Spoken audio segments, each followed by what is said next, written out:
Hi everyone, how are you doing? Happy Saturday. I hope you are all doing great. Welcome to Facts and Two Cents Book Club. Hello, hello, hello, my friends. I hope you guys are having a great day. I hope you read the book. Hope you've been having a great time reading it. So I am hoping that we can have a great chat about Spare. I am still reading. I'm almost done, but I'm still reading. I have just one part of it left to read, and it's been amazing. Yes, it's been like an eye opener in so many ways. So, but I am hoping, like I was hoping that this could be like our Two Cents Crew book club, but I'm seeing that a lot of our Two Cents Crew members aren't really here, so I may just have to open it up for everyone else to jump in and be able to share and what their experience with it has been.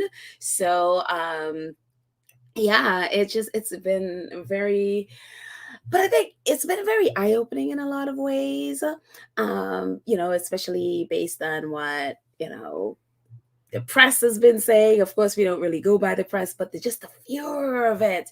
And when you read it, you get such a different vibe from it. So I'm so happy that so many people around the world have been, buying the book. So, it's now number one in a lot of countries, and, for Guinness World Record is for the um, you know, fastest it's like selling the fastest of any book in history.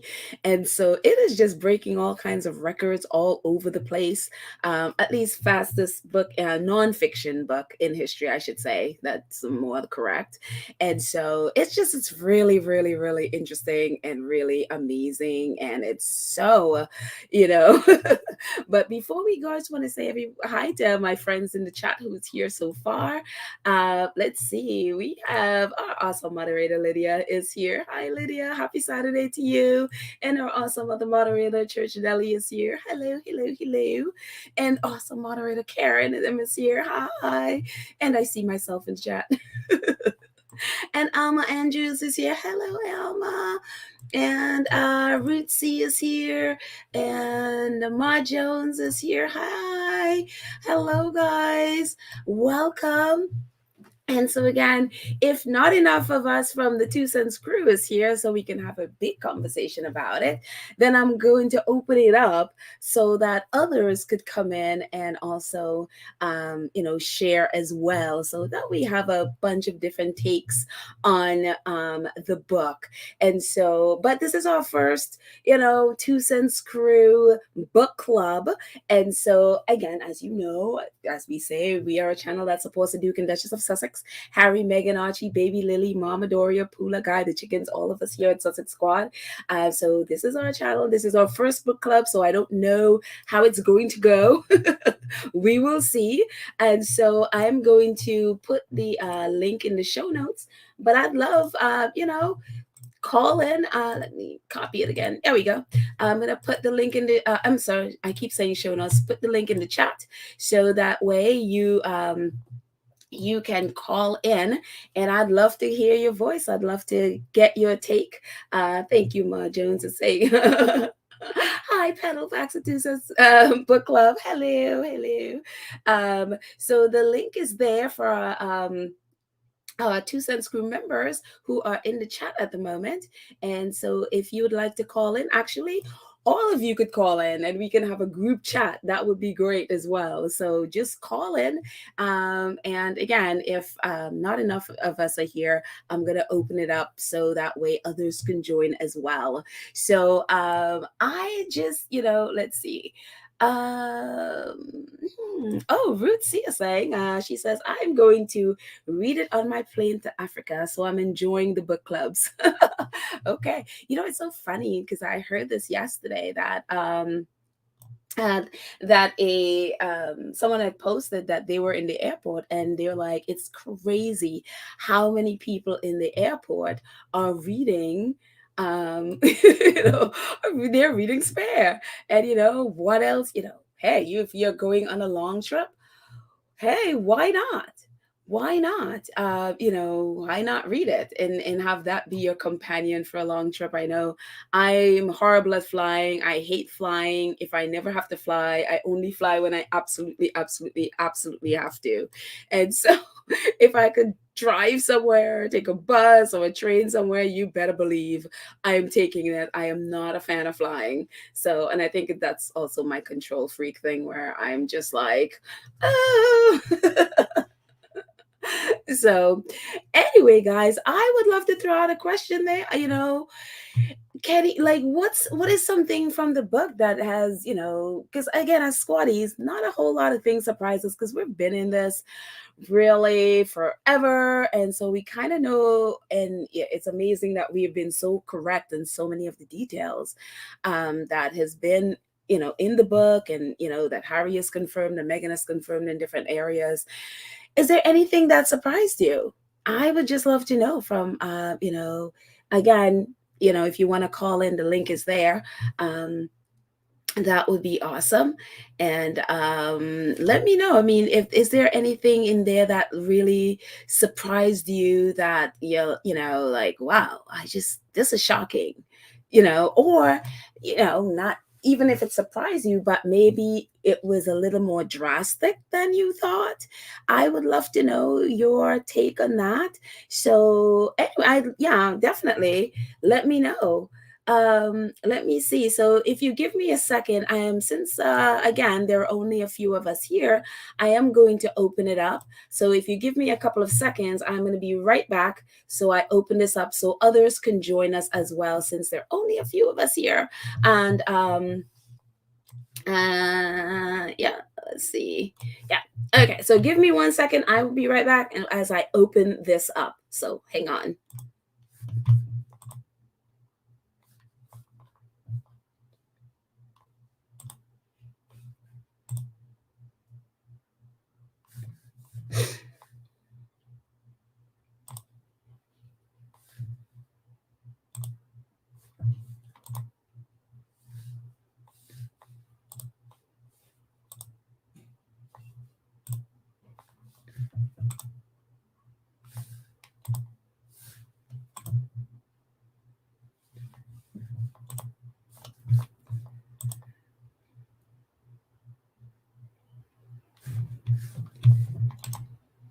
Okay.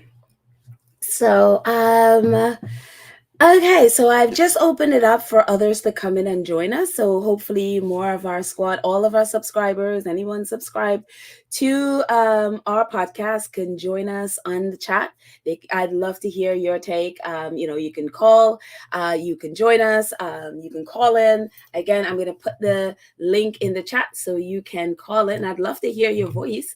And again, that would be awesome. So yeah, that would be great. So I just put the link in there. Hi, guys. I just put the link in the chat. So definitely call in.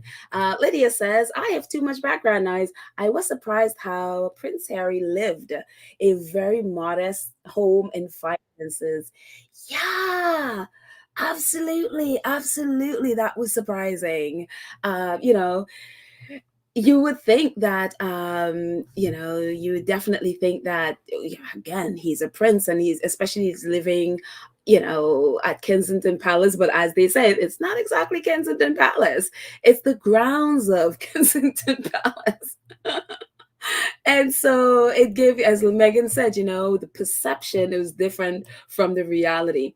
Wendy, I see you there, but it says your device is not connected. So maybe your headset, connect your headset or check your headset or something. But yeah.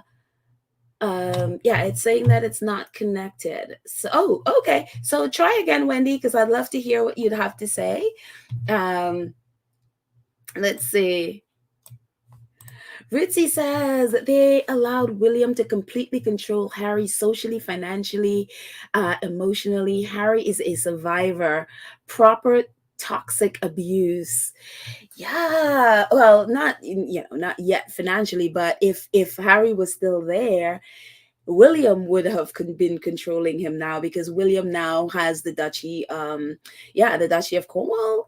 So he now controls that, and that's where the that's what would have supported Harry and Meghan. So he would have completely been in control of them, financially. And we've seen how controlling he was to Harry emotionally and physically and all of that stuff in so many ways.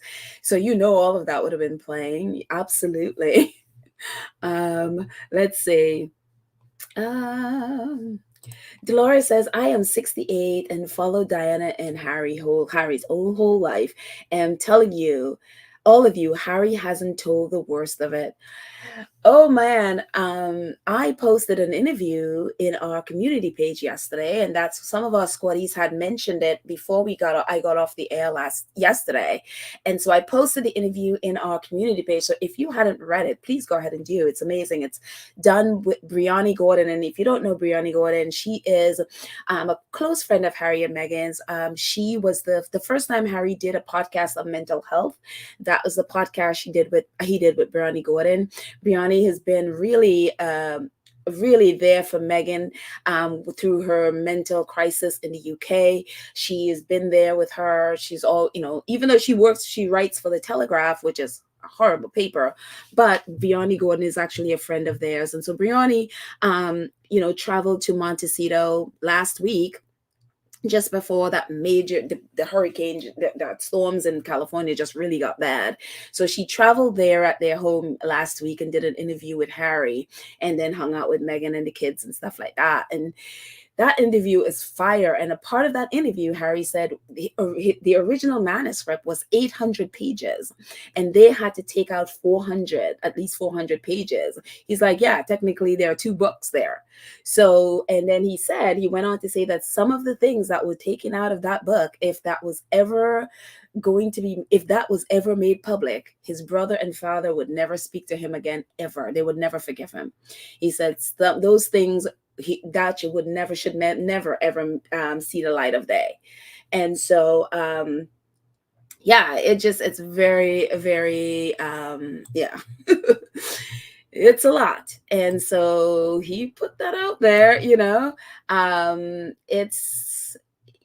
and then there was a part of that article where he said, and this is one of the reasons I think Harry pulled back on that racism thing, where he, instead is now terming it as unconscious bias. I think that is his olive branch to William and Charles, because there's a part of it where Harry was talking about, when he was talking about unconscious bias, he is talking about, as he understands it, and we've talked about the incorrect assumption or of what unconscious bias is as to racism. But his thing is, when you've been called out on your unconscious bias, if you don't own it and if you keep perpetuating that behavior, then it's racism. And so it's part of the interview, it says, and he is talking directly to his family. It's like, look, you know what you've done, I know what you've done, I know why you've done it. Now you need to take accountability. Now you need to take accountability for what, there needs to be accountability. And then you also need to apologize to my wife. And so that was a direct message to the royal family. So he is not playing. So if you haven't read that interview, please read it. It's unreal. Let's see. Hello, my friends who have just joined us. And we are talking about the book. This is welcome to our first 2 cents book club. And again, we're talking Spare. And so the question I just threw out, is there anything in Spare that surprised you, or maybe a little more intense than you thought, or maybe not as intense as you thought, or it's like something was like exaggerated beyond what you thought? I just love to hear your thoughts on that. So hi, all my friends who have just arrived. Miss Y Senior, hi, says, I'm about halfway through. What surprised me is that William and Harry were not close as children. Yeah, I feel the same. I feel the same. I thought they were close, up until maybe the army, because I've seen videos of them, and they were sort of joking around when they were in the military, or at least training and all of that stuff. So I thought, and seen interviews of them even when they were a little older. So I thought at least up to that part where they were in the military, that they were close.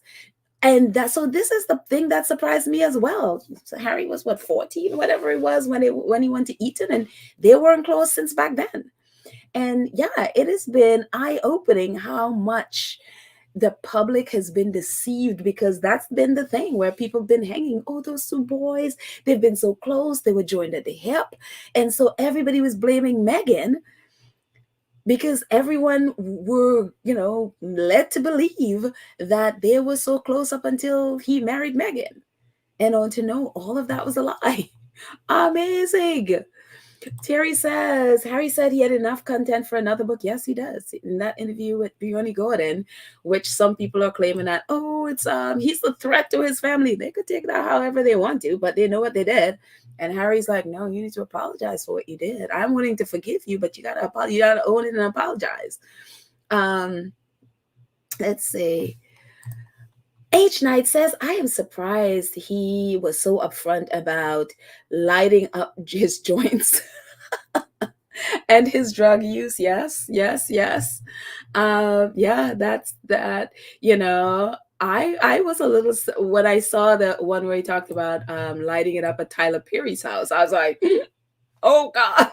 I was just like, oh, okay, interesting. And then again, I read the book. I'm reading the book backwards. So, oh, by the way, I thought that I was really crazy and odd, only to be telling that to my mom, and only to realize that that's exactly how my mom reads as well. She reads from the back and then go to the front. And I only found that out a couple of days ago when I was telling her that's how I read, and that's how I read this book. I read the back and then I read reading the front. So it's very odd. We are very odd people. Let's see, going down. Scrolling all down.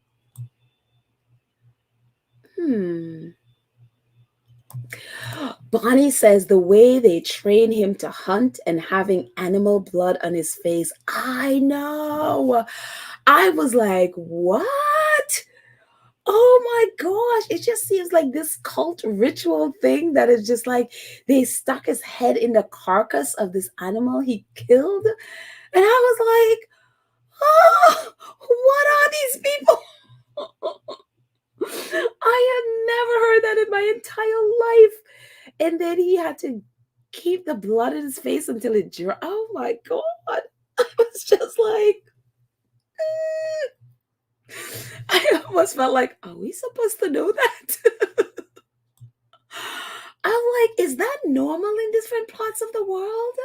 And it's just like, and they think of it as, what is it? They call it culling, I think, where they, so that one set of wildlife is able to live, they have to, sort of reduce a number that would have wiped out another species, and then whatever they kill, for example, that animal that he killed is able to feed the community, so the community are eating from that. And it's just like, and again, I am vegan, so this is really like, I wasn't always vegan, but my mind is, I hadn't thought about stuff like that, and I honestly never thought of, I didn't know. I'd never heard of people doing that before. Like, you stick a child head into, like, that is so traumatizing to me. I felt traumatized reading that.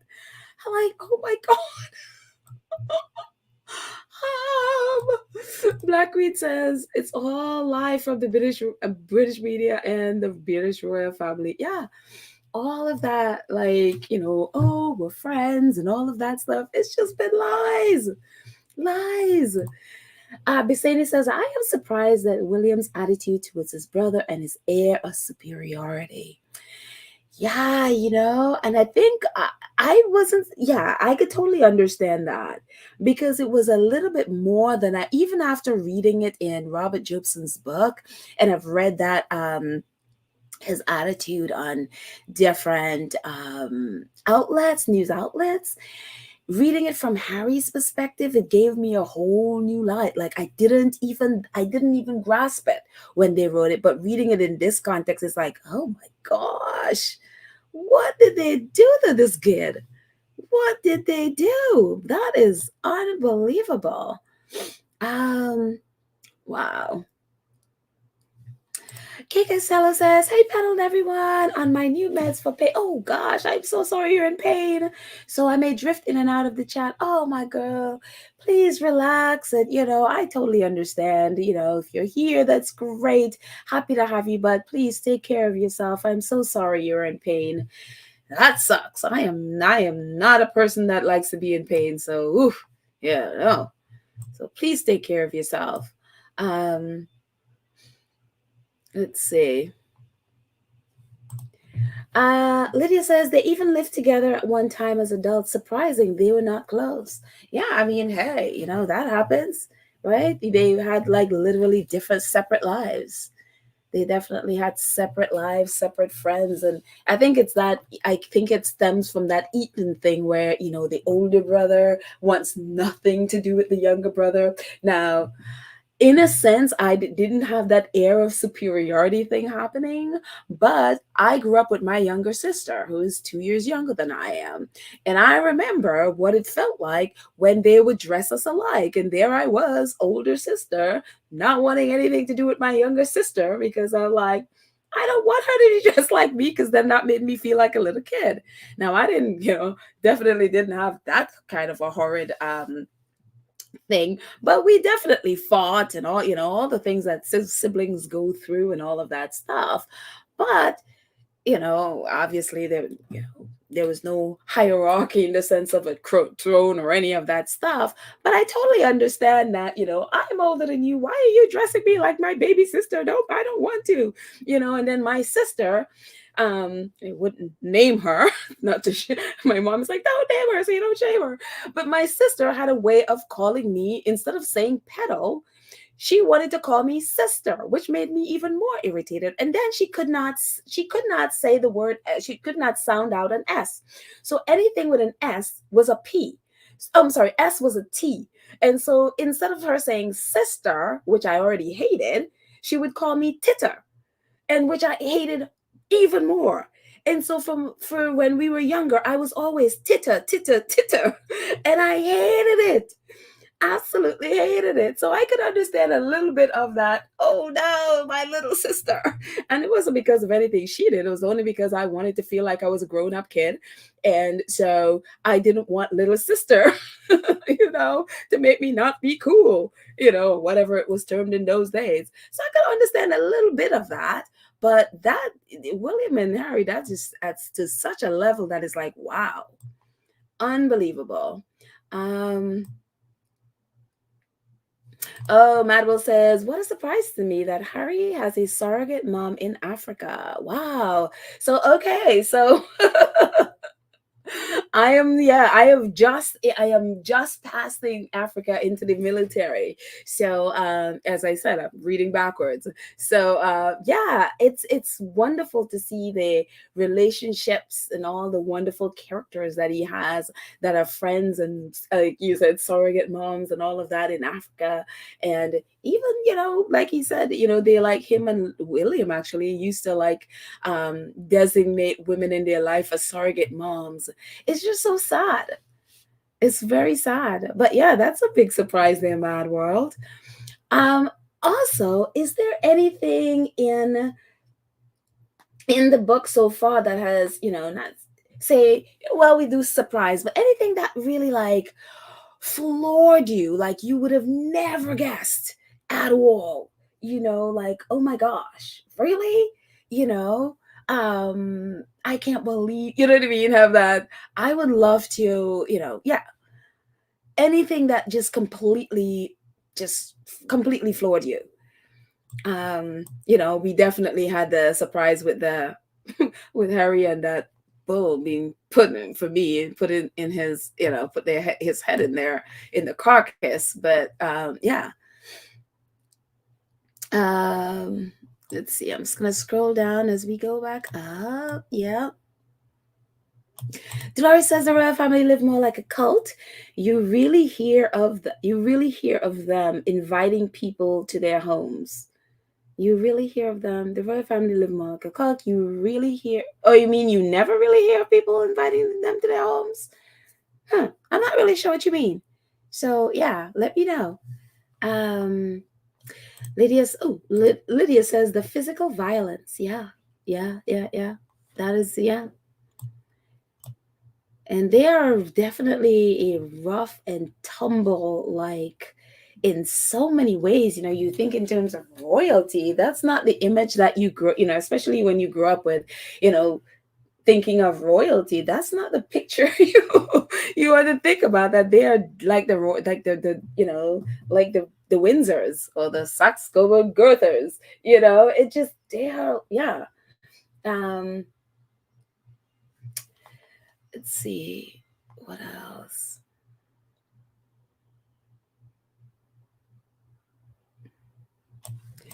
Uh, Manuel said what got me was that Harry was told to get in a golf cart while others fired at him with a shotgun.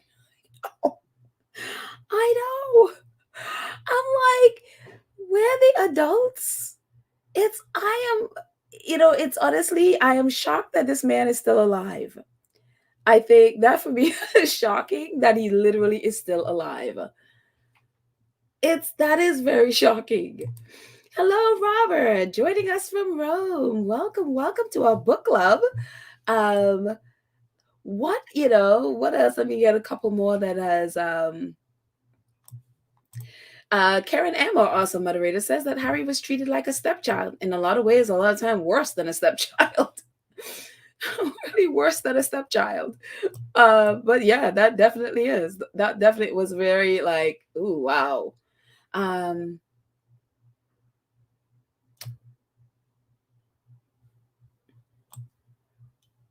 let's see. Compton Caligal says the abuse no one is speaking about, Lydia, that the British media avoids that. Yes, they are putting out all these shiny objects that, they want to distract from that, because nobody wants to, put it out there that how abusive, especially, William is. Nobody wants to talk about that kind of thing, the violence that's a part. And these are the same people that are like, Meghan is this, Meghan is that, and you're like, you know. Black Queen says on his second tour, I believe, when they send 2 bodyguards with him to a war zone. What the heck? Okay, I'm not there yet, so okay. I am looking forward to reading that. I just arrived at, um when he had just, where I am is when he just graduated from the academy, and so I am going into all of that now. So that middle section that I'm going, so I got the end part and the first part. Now I'm going into the middle chapters. So yeah. And I love how they broke it down into small bite-sized pieces, the little chapters within the sections. I love how they did that. I'm like, that's a great idea. Um, let's see.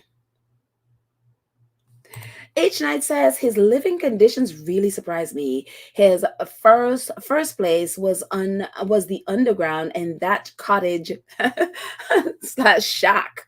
Yes, it is. That is definitely a shack, and it's so funny watching people you know. Commenting that, because before they were painting you know Nottingham Cottage as this grand thing that Meghan, she had to climb the ladder, and she's a gold digger to aspire to be at Nottingham College. And now that is exposed, exactly, that Nottingham College is like this little shack that really looks like a broken down dollhouse. They are trying to be like, no, it was really good. And, other people have lived there. It's not as bad as, like, y'all painted this thing like it's supposed to be this grand castle. This is a shack. And then you all have the nerve to be like, oh, Meghan, straight out of Compton. I'm like, that doesn't even qualify to be in Compton. That's like a broken down somebody outhouse in the back shack. So don't even try it. So, but it's very interesting.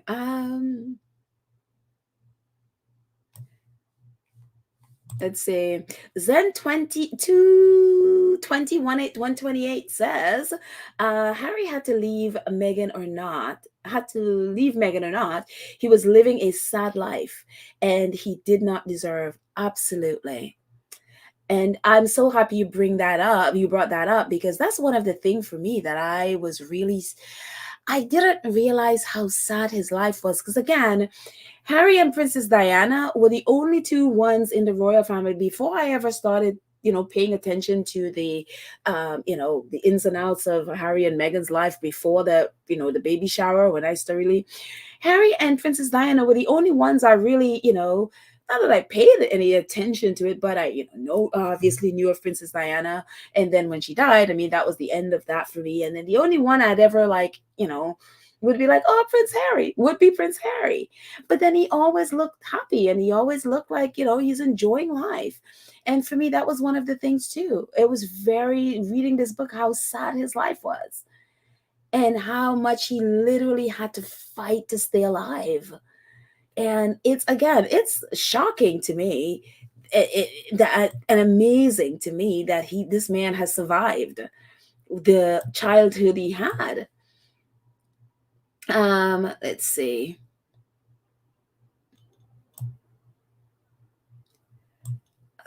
Looking.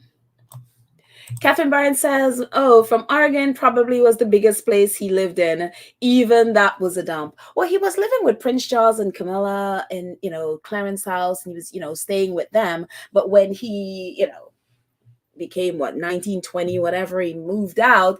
And I think right after he moved out, and I think he said it was Clarence house, Camilla promptly turned his bedroom into a closet. And so he mentioned, when he went back, he tried to act like, it didn't matter and he was fine. But he's like, no, it I wasn't fine. That she promptly turned his room into her closet. And it was just like, probably one of those don't come back thing from Camilla. It's so amazing. She's so brazen with this. I mean, it's like, my goodness, woman. Unbelievable.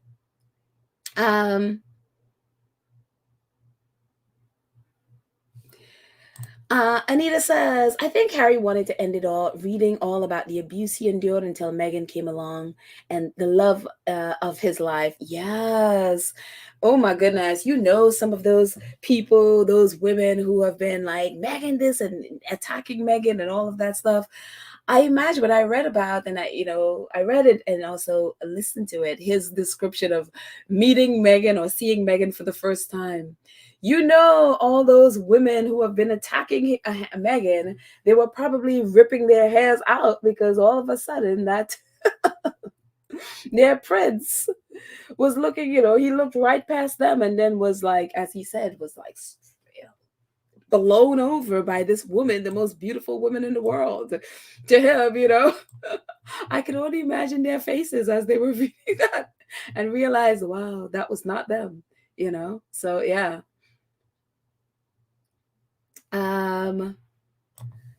Black Queen says, like Oprah said, nobody would believe it. Harry's life. Yeah, it's amazing. It is just wow. Dolores says Harry's whole life had been under control, or those above him, for him to have freedom, and for him to have freedom, he have to have had felt strange and had to adjust. Yeah, it must have been really interesting for him when he finally left, what that is like to not, as he was saying, to not have cheat. He's like, part of the book is like he said, he's never owned a car, he's never had to have keys to a house, he's never had to, he's hardly ever had to have money, he's never really ordered things online, like so many things. He said that basically, and part of what he said, is that they basically infantilize you, and then to be his whole life, And he even said that's what they tried to do to his dad, and his dad rebelled against that. The whole thing was, oh no, no, you don't have to do all of that. Don't worry yourself doing and learning all these things. But his dad, thankfully, Harry is a very much in a lot of ways with his ethics and his work ethics is like Prince Charles, because Prince Charles is like, no, no, no, no. I want to learn things. I want to do things. I want to accomplish things. And Harry, it's like I could only imagine what it must felt like when Harry for the first time had to be responsible for getting a home, for now owning a car, owning a home, having house keys, having to get insurance. Like that must have been like, oh my goodness, that learning curve would have been, ooh. I would love to hear him talk about what it must have felt like for that. Yeah. Um, Gwendolyn says Harry's book is heartbreaking and funny in some places. Oh, that's one of the questions I have. What are the things? What are some funny moments that that you just sort of laughed out loud when you read? Like, I would love to know because there were many of those laugh out loud moments, or the way he said it, or you're like, oh my goodness. I'd love to hear that too. Um, I am going to be scrolling back down and to see what you guys are saying.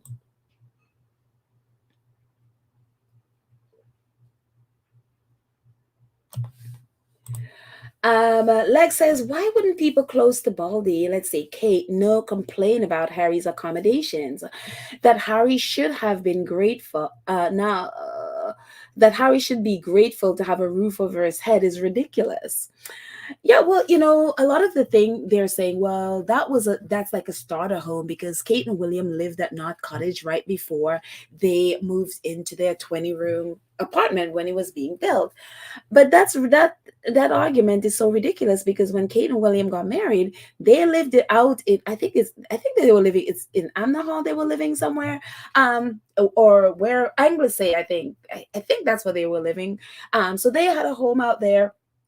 And I think when they decided they were gonna, move back to London, is when they moved into Knott College, but moved into it knowing that their apartment was being built, and so it wasn't a permanent situation for them. And so Harry and you know, and so, but at the time, I guess everyone was nobody had the, I would say nobody was painting Knott Cottage as what exactly it is that we see now, because it was, as Megan says, Kensington or Palace adjacent, so everybody had the assumption that all the accommodations there were beautiful, and you see the chandeliers, you see the gold, you see all of that stuff, and so you assume that, and then of course those in the press lead you to believe that's the existence, that's what they were. And of course now they're trying to clean up their narrative now that we know the truth of what a rundown shack Nottingham College is. Nottingham Cottage is. So yeah. Oh, Lydia just put the thank you, Lydia, put the link to Brianni Gordon's subtext. And in the so there's a link there. She also wrote an article in the Telegraph about it. So I put the link also in our community page so you can read both of them, both the actual interview that she did and then the article she wrote about the interview. That is there too. Um yes, this is a funny one. Gwendolyn says when he went to the doctor about his penis. And this is one of the big things on Twitter. Everybody's laughing that he put that. What is that lady? What is the costumer? What's not costumer? The cosmetics person, when he put the I guess the lip thing that his mom used to use it as her lip balm, and I guess this woman told him that because he had frostbite on his wee wee, and she is like, no, put it on. And he's like, you want me to put it down there? And so that's been the big joke on Twitter. But I love that he put it in there. I love that he put it in there. He's not, it's the one thing with Harry. He's not afraid. He's not afraid to let it be, to let you see him as that, And so, so that's been one of the big thing, like, oh, Manuel says peddle the bathroom story after he and a friend ate mushrooms. Okay, I'm not there yet. So okay, so if you know what that is, awesome. um, the bathroom story after he and his friend ate mushrooms. That is, oh, I look forward to reading that. But again, all of those things, part shocking, part like, I can't believe he's saying that, you know. Um, Wendy Jackson says he had names like Wasp for the suit. Yes, for the men in gray suits. Yes, what is it? The Wasp, the Fly, and the Bee. I think it's the Wasp, the Fly, and the Bee. I think it's called. If I'm not, I mean, if I might be incorrect in which one, but yes, and the way how he describes them, you know exactly who they are. You know exactly who they are. Um, let's see. Um, like scroll down to find more comments. Um,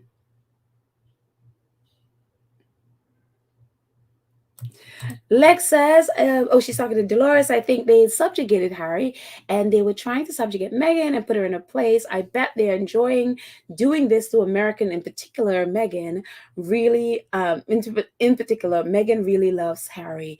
Yeah, exactly. And I hope, talking about doing this to an American, I hope American actresses, but in particular, really are paying attention to this the next time Prince William wants to use one of them for his Earthshot mess so he can get publicity. Because the way how he refers to, like Harry was saying, he spoke, he the way how he says American actress is kind of like, it's like the person is a criminal or something. So I hope they are paying attention that when they want publicity, yeah, they want actresses there to give them, to feed off their light and feed off the publicity. But how to hear how they think of them behind closed doors, it's like, ooh, and I would say singers as well, but especially Americans who like to, some like to suck up with that. Oh yes, Raven says, you gave me jumping. Thought you were Elizabeth Arden. Yeah, Elizabeth Arden, and yeah, I think that's the cosmetic line that he says his mom used to use as a lipstick, and now he's putting it on his wee wee. Or his pee pee. If you teach kids, his pee pee. I love it. That is just for me hilarious. But I can't imagine what having, if I was a guy and having frostbitten pee pee. I mean, that would have been a little difficult to be walking around with that. Ooh. Um, um, Oh, H9 says the way he described Dan Wooten, at least I think that was who he's referring to. That is exactly who he's referring to as the sad little man. So of course Dan Wooten knows that's who, yeah, he is who Harry is referring to, the sad little man. And so he's basically, he had actually been basically using it for clout. You know, uh, it's very interesting because he has been like, yeah, Harry's calling me the sad little man, and it's just okay. How about how he referred to Camilla Tominey when it came out, and they Ellie Hall from BuzzFeed did this whole article about that, about all the reporters that Harry went after. Of course, he didn't name them, but the description of them, you knew exactly who who he was talking about. And this is this one he talks about Camilla Tominey. He says, days later came the coup de grace with a royal correspondent, the sci-fi, describing the growing frayeur, and I don't know if I'm even saying that right, good Lord, between Kate and Meg, claiming that according to two sources, Meg had reduced Kate to tears. The bridesmaid dresses, about the bridesmaids' dresses in particular, this royal correspondent has always made me ill.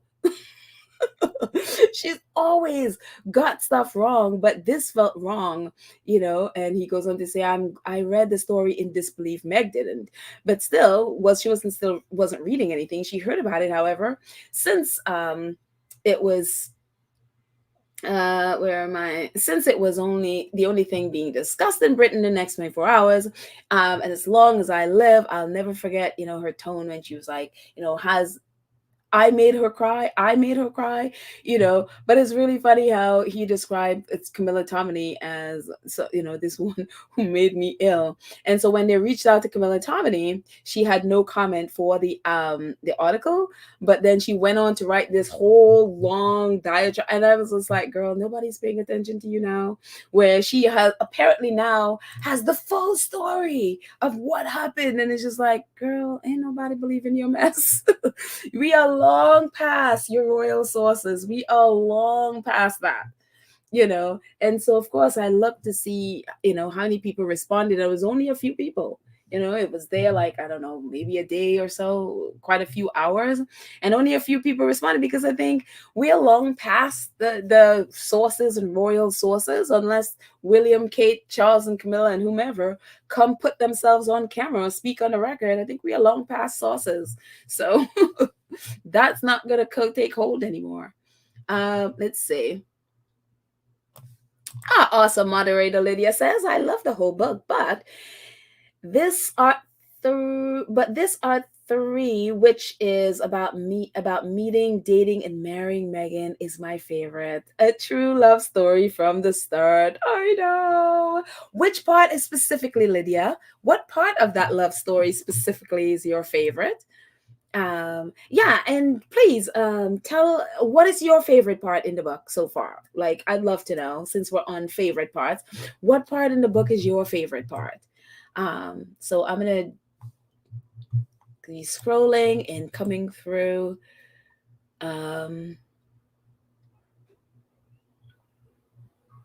Let's see. Actually, I'm going to go up a little bit just in case I miss some people, and scroll back down to see, because I want to get as much comments as I can get in. Oh, Lydia's on. Oh, hang on 1 second. Let's just get Lydia here. Hang on, Lydia. Ooh, get that out.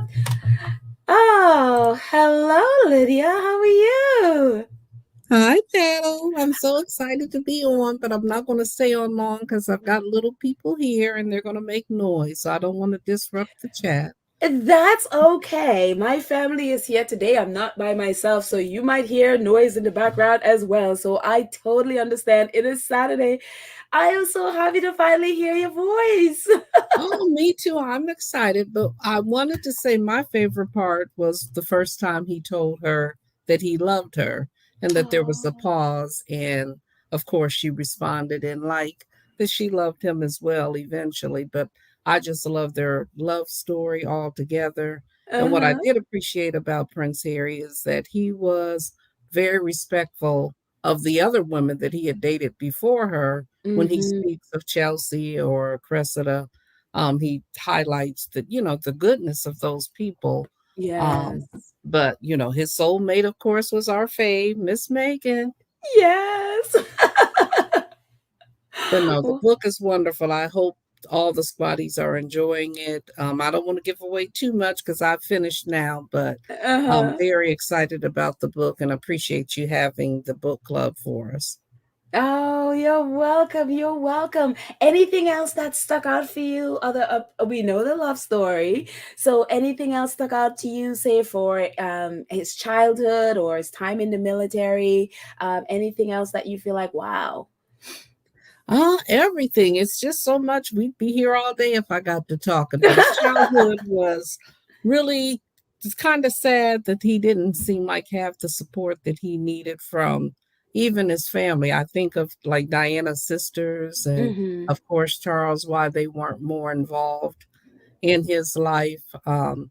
He's a walking miracle Mm-hmm. when we look at what he's been through. Right. So just excited that he has this book, that it's been well received, and that we as the squad that have always been so supportive have got to see them come through to the other side and get beyond this. Um, Right. I do want to ask you, Petal, since you're always so wise in your words. In this book, he always talks about a reconciliation with his family. And I Mm-hmm. know we all go up and down with our families at times. but he was so abused that I'm Mm-hmm. wondering where in his mindset, what does he want to reconcile to? Because it just seems like he never had a relationship that was great with his father Mm-hmm. or brother, really. You want to get my take on his desire to reconcile? Yeah, yeah. What is your thought on it?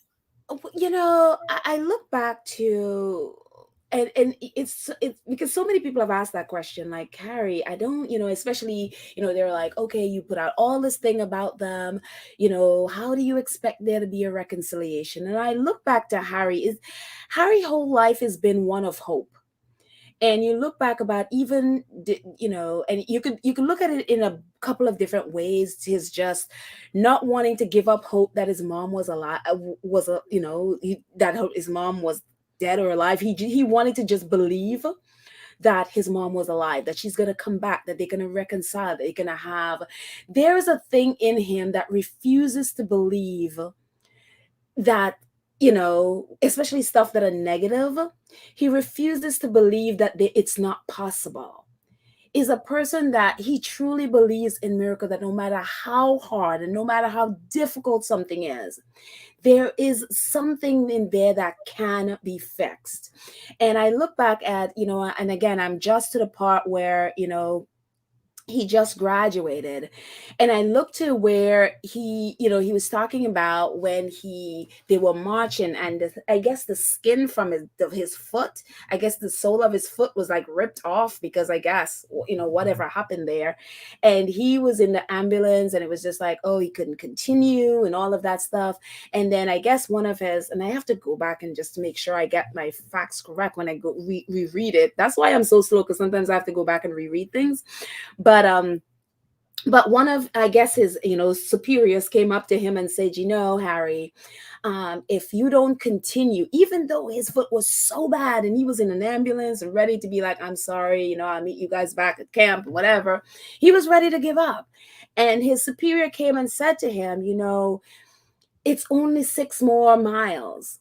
If you don't continue, you're going to hate yourself. You're going to regret this for the rest of your life. And with all the pain, with all the hurt, he wrapped up his foot and he went and completed it.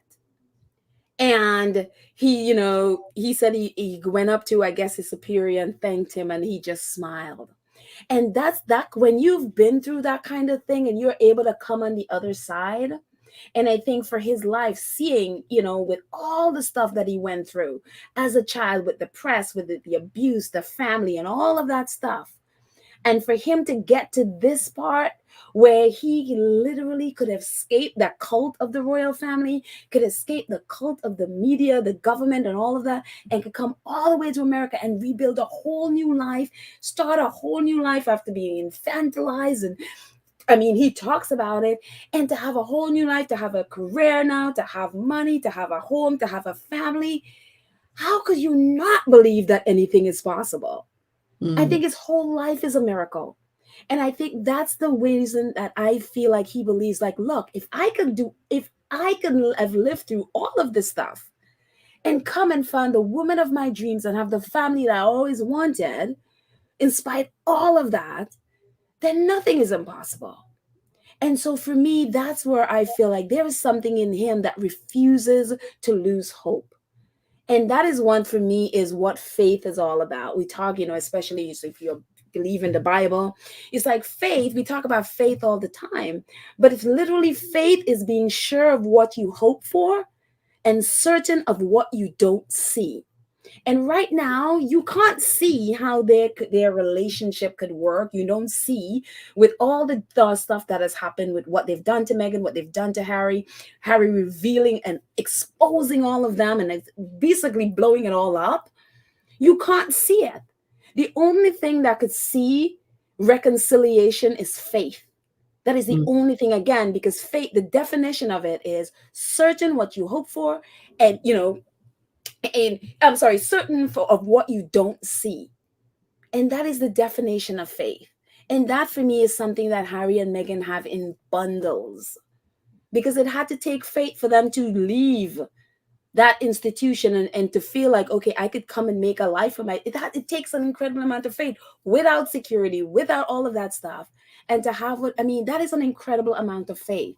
And so that is something I would never ever tell Harry that is impossible for to have a relationship again, or reconcile with his family. Of course, part of that has to do with his family. You can't, you can't determine what they're going to do on their side.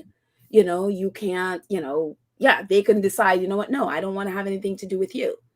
That they're definitely entitled to do that. But for me, I would never not believe, as according to Harry, that it's impossible, because his whole life has been a miracle. His whole life up till now has been one of faith, that he can feel like, I could still live through this and want to live. And so, yeah, I totally agree with him that it's possible. Now, there's another argument. Is it the best thing for Harry because they're so toxic? Is that the best thing, to have a relationship with toxic family members? Now, that's a whole other conversation. In my mind, it's like, this is a toxic cult behavior that they have there. Now, with that, part of what Harry literally says, in the interview, if you read it with Brianna Gordon, is that with therapy, with just learning and growing, especially in terms of racism and all of that stuff, one of the things he expressed, he said, look, I have learned and I've grown in these ways. I don't want to leave my family behind. And that's why he is fighting for them. And that's why, and even though it doesn't look like he's fighting for them, I feel like he is. It's tough love right now. And they're going to be angry. And he's like, look, they may not be happy with me now, but maybe in 10 years down the road, they'll see it, you know? And Yeah. so this isn't, this isn't a new, it's not going to be a quick fix. But if Harry believes it, and I believe it right along with him. So that's where that's a bit long winded there, Lydia. I'm so sorry. But Oh that's how I no. think about it. No, I love that. As always, you gave a wonderful perspective. It was just something that I was curious and wanted your thoughts on. So you gave me some new thoughts, especially being a person of faith. So I appreciate you letting me on, Pedal. I appreciate you and just love you to death. Love the channel, and we're so appreciative of all that you do to support the Sussexes as well as the squad. So thank you Oh, for your time, Pedal. thank you, Lydia. And like I always Everyone. say, girl, I could not do this without you. I appreciate you so much, you and all of our wonderful, um, you know, wonderful squatties on here, and all the things that you've done. I mean, this channel wouldn't exist without you guys, So I thank you so much for all your support. I mean, you've supported me in so many ways, and I appreciate that in so many ways. So thank you, thank you, thank you. Thank you, And Pedal. I'm happy to finally hear your voice. I know. Oh, Lex, thank you so much for your support. Lex says it's obvious that Baldy is very competitive and jealous of Harry. What do people think the repercussions were for Harry outrunning Baldy in public? Oh, I know. If he can complain about a beard a week, I wonder. I know. Were you guys surprised at how petty they are? I mean, I think that was one of the things, like, that they could be treacherous, whatever. But I think that was a little bit like, really, you really that petty? Like the Easter thing, the Easter presents thing. I'm like, goodness, that's beyond petty, you know. Let's see.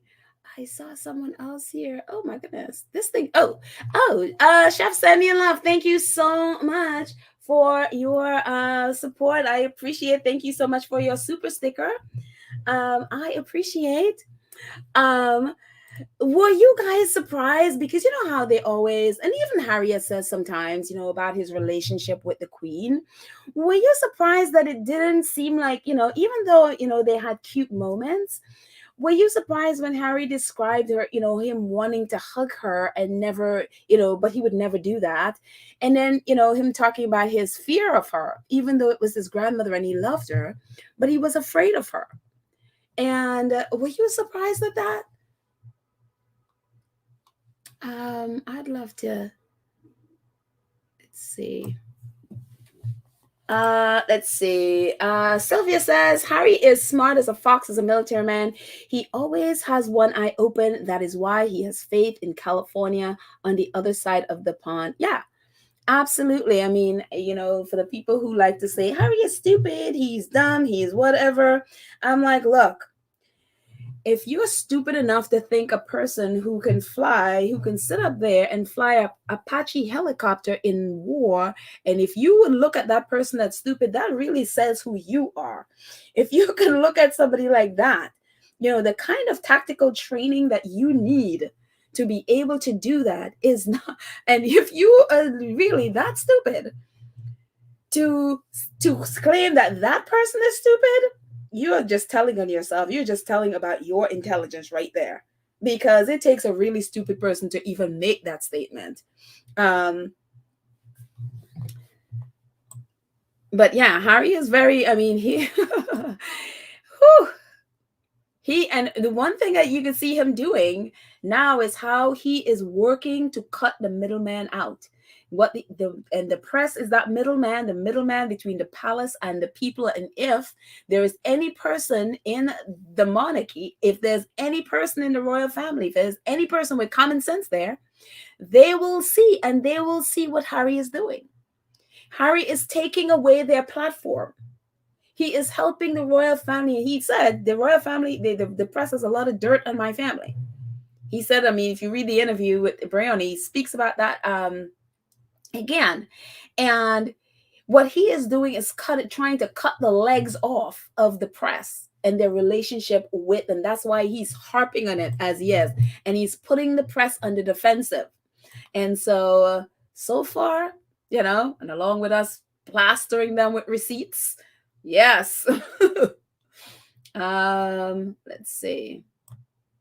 Again, let me put the link in the chat. The link is in here if you'd like to call in. Yes, Trishali's nice voice, Lydia. I know. Isn't it wonderful to hear Lydia's voice finally? I love it. So, Church Nelly, now you call in. Let's hear your voice. No pressure at all. Yes. Miss Elaine, 6 months as a member. Congratulations, Elaine. Thank you so much for your support for the 2 Cents Crew. Thank you, thank you, thank you. Unstoppable 4 says the explanation was fantastic, Pedal. Well done. Well, I mean, that's how I see things. Obviously, other people can have different opinions. That other people could feel like, no, I don't see a reconciliation at all. But again, I just go on. Look, Harry, he has faith. He definitely has. I mean, his believing that there's a reconciliation, that is for me the definition of faith. Be sure of what you hope for and certain of what you don't see. And you literally don't see the reconciliation. And if you could still believe while not seeing, that is the definition of faith. So there you go. Definitely gives, us who have more of a biblical perspective on things, it definitely it challenges our faith, because look at some of the things that we don't believe in, and there's Harry believing in that. So it's like, look, if he can believe something that looks so hopeless, then I could believe stuff too. Let's see. Anfu says Harry is fighting for spares. But at the end of the day, they are kids of an abuser and have his blood and the carrot sticks in their veins. I mean, my thing with this, and I've always been upfront with this, I don't particularly care who these kids' parents are. I don't care. They are children, and for me, they're innocent. And so I feel as Harry, and if Harry talks about in this interview, and I see you, Karen. We're gonna get to you in 1 second. I see you calling in, so I'll get to right there to you in a second. But he talks about just his concern about William's kids, and William told him specifically, you'll read it in the interview, William told them that his kids is not his responsibility. And Harry's like, yeah, he understands that, but he still worries. And Harry still worries because he knows Louis is already put in that box. Louis is already the court jester. They've already put them in the box, and you could see how they report them. And that is what Harry is scared of. And so I feel the same. If I were in Harry's situation, I would feel the exact same. And I would fight for my nieces and nephews as well. And so, yes, of course, he can't be overstepping his bounds, and they're not his children. He has to respect the parents. But he also knows what they will go through. And if exposing the monarchy to spare those children what he had to live through, and I mean, look at what Harry has had to live through. Nobody would want any child to go through that, another child, because, you know, if they don't break this curse, this behavior now, that is exactly what's going to be passed on to, you know, Archie, Lily, and Kate and William's kids, and Eugenie and Beatrice's kids. That's exactly what's going to be passed down to them. And do we want to see another child go through what Harry is literally his book is about? Do we want to see another child be that unloved? And I mean, no, I don't care who the parents of the child is. Nobody would want to see a child go through that. And, you know, that's one of the overriding thing for me in this book is just the sadness of watching a child, 10, 11 years old, fed to the wolves, even times by his own parents, you know? So, yeah. Karen, hello. How are you? Hi, good morning. I'm wonderful. Actually, good afternoon. Good I'm wonderful. afternoon. Welcome to a book club. Thank you. Hi, squaddies. What a wonderful Saturday. Have some sunshine here. Hi, Peta. I was just sitting and hanging on your response to Lydia's question, and I'm sitting here and I'm saying, as you were explaining, I was saying faith. I was saying impossible. You know, and then you hit on it, and that, you know, because I was saying, I was repeating it. She's got to say faith. She's got to say impossible. She's got to say, you know, like faith is things you hope for and not seen. You know, and you hit it all. You hit it all, and I'm saying, wow, this is wonderful, because this is exactly as I'm reading the book, as I'm seeing Harry and as knowing him even before the book. You know, this is the stuff that he exhibit all the time. Okay, you know, he is not the type of person to feel like he hits the difficult things head on.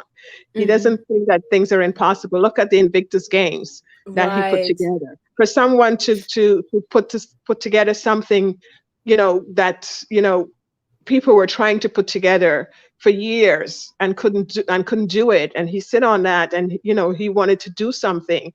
And, you know, and he did it, and it's growing, and people are, you know, starting to understand what the benefits of it is. And when you look at it, when it started, a lot of people didn't understand, but he knew what he wanted, you know. So that's a person of faith. That's a person who doesn't give up. That's a person of love. Okay. And, you know, the relationship that he's looking for with his father and his brother is more of the loving and family relationship. He's not looking at the business and the institution. He is looking for the family aspect of it. Right. And, you know, as much as he has gone through what he's gone through with them, what they've done to him, you know, he still hold on to the love aspect of it.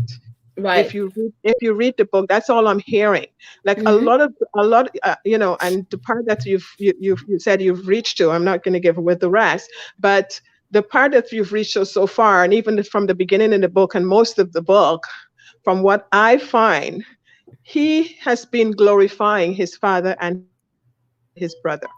He has been glorifying them with the relationship, you know, that they had. That, you know, he would go to Will with stuff, even when Will cut him down and say, well, when we're in school, you know, we're not brothers. When we're in school, just stay away and stuff. He even still have him as this loving brother, you know, that he would still, you know, feel that he needs to turn to.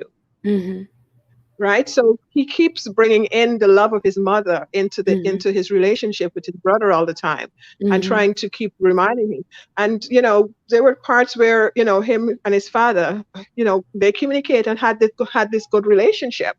As much as he was also, you know, he knew that he is the spear, but at the same time, you know, he still, you know, look at the positive side of their relationship, and he still keep going back to them and keep, trying to have this loving relationship and life with him. And I think that's the part that he's always remembering, that part of it, that he had, as much as he knows the bad part, he still hold on to that part of it. And I think that's the part that he wants to go back to. And and he's not looking for the business side. So it's up to them, like he said, it's in their court, so it's up to them if they can separate themselves from the business and the institution and have that relationship with him. And that's what he's looking for. So yep, that is exactly it. Oh, thank you. I love that. I absolutely love that. Thank you so much. Yeah, there's so much more to discuss, but I know everybody hasn't reached there yet, but it is beautiful, and it is shocking, it is jaw-dropping. So anyone who hasn't gotten the book, believe me, you need to get it. You need to get it. It's beautiful. It's really beautiful. It is. Anyway. Thank you so much, Karen. Stay in the chat because I'm going to be watching for your posts there. So all right, my love, I'll talk to you. Okay, you take care. All right, my love. Talk to you later. Bye-bye. Love you guys. Bye. Bye. Oh, I love that. Karen is so correct. Harry just really refuses to give up his love in spite of all the things that he's been through. He refuses to give up that love. Were you surprised? Do you feel like he humanized Prince Charles, especially because Prince Charles could be such of a stiff person, just in the way how Prince Charles referred to him as my darling boy and all the things that the way how he describes his relationship. Do you feel like he's humanized them in any way, the royal family, by revealing all their little craziness? So I'd love to hear your thoughts on that as well. Alan Vernon, thank you so much. And it says, I think Sir Pegalot is bitter because he was fave when he looked like his mom, and now he is not. You guys, did you all laugh when Harry sort of shaded him that his looks that was like his mom, just like face fading? Harry could be so shady. I love it. I love that part of him. This little petty Harry. I love it. But he's true. Yeah. It's I think he is bitter because now he doesn't, I mean, maybe if he went fully bald, that would help, but what is that? Pedal? My peeps has no idea that I'm ratchet. I'm as ratchet online. Okay, but you can still call in, George Nelly. Thank you so much, Matilda. I appreciate your support. Thank you, my Brit friend. Let's see some more comments again. Let me put the link in the chat if you'd like to call in. Again, this is our 2 cents book club, and so that's all our opinions are 2 cents. Or 2 cents worth of opinions, and that's what we're going to be discussing today. All our thoughts about the book. Let's see.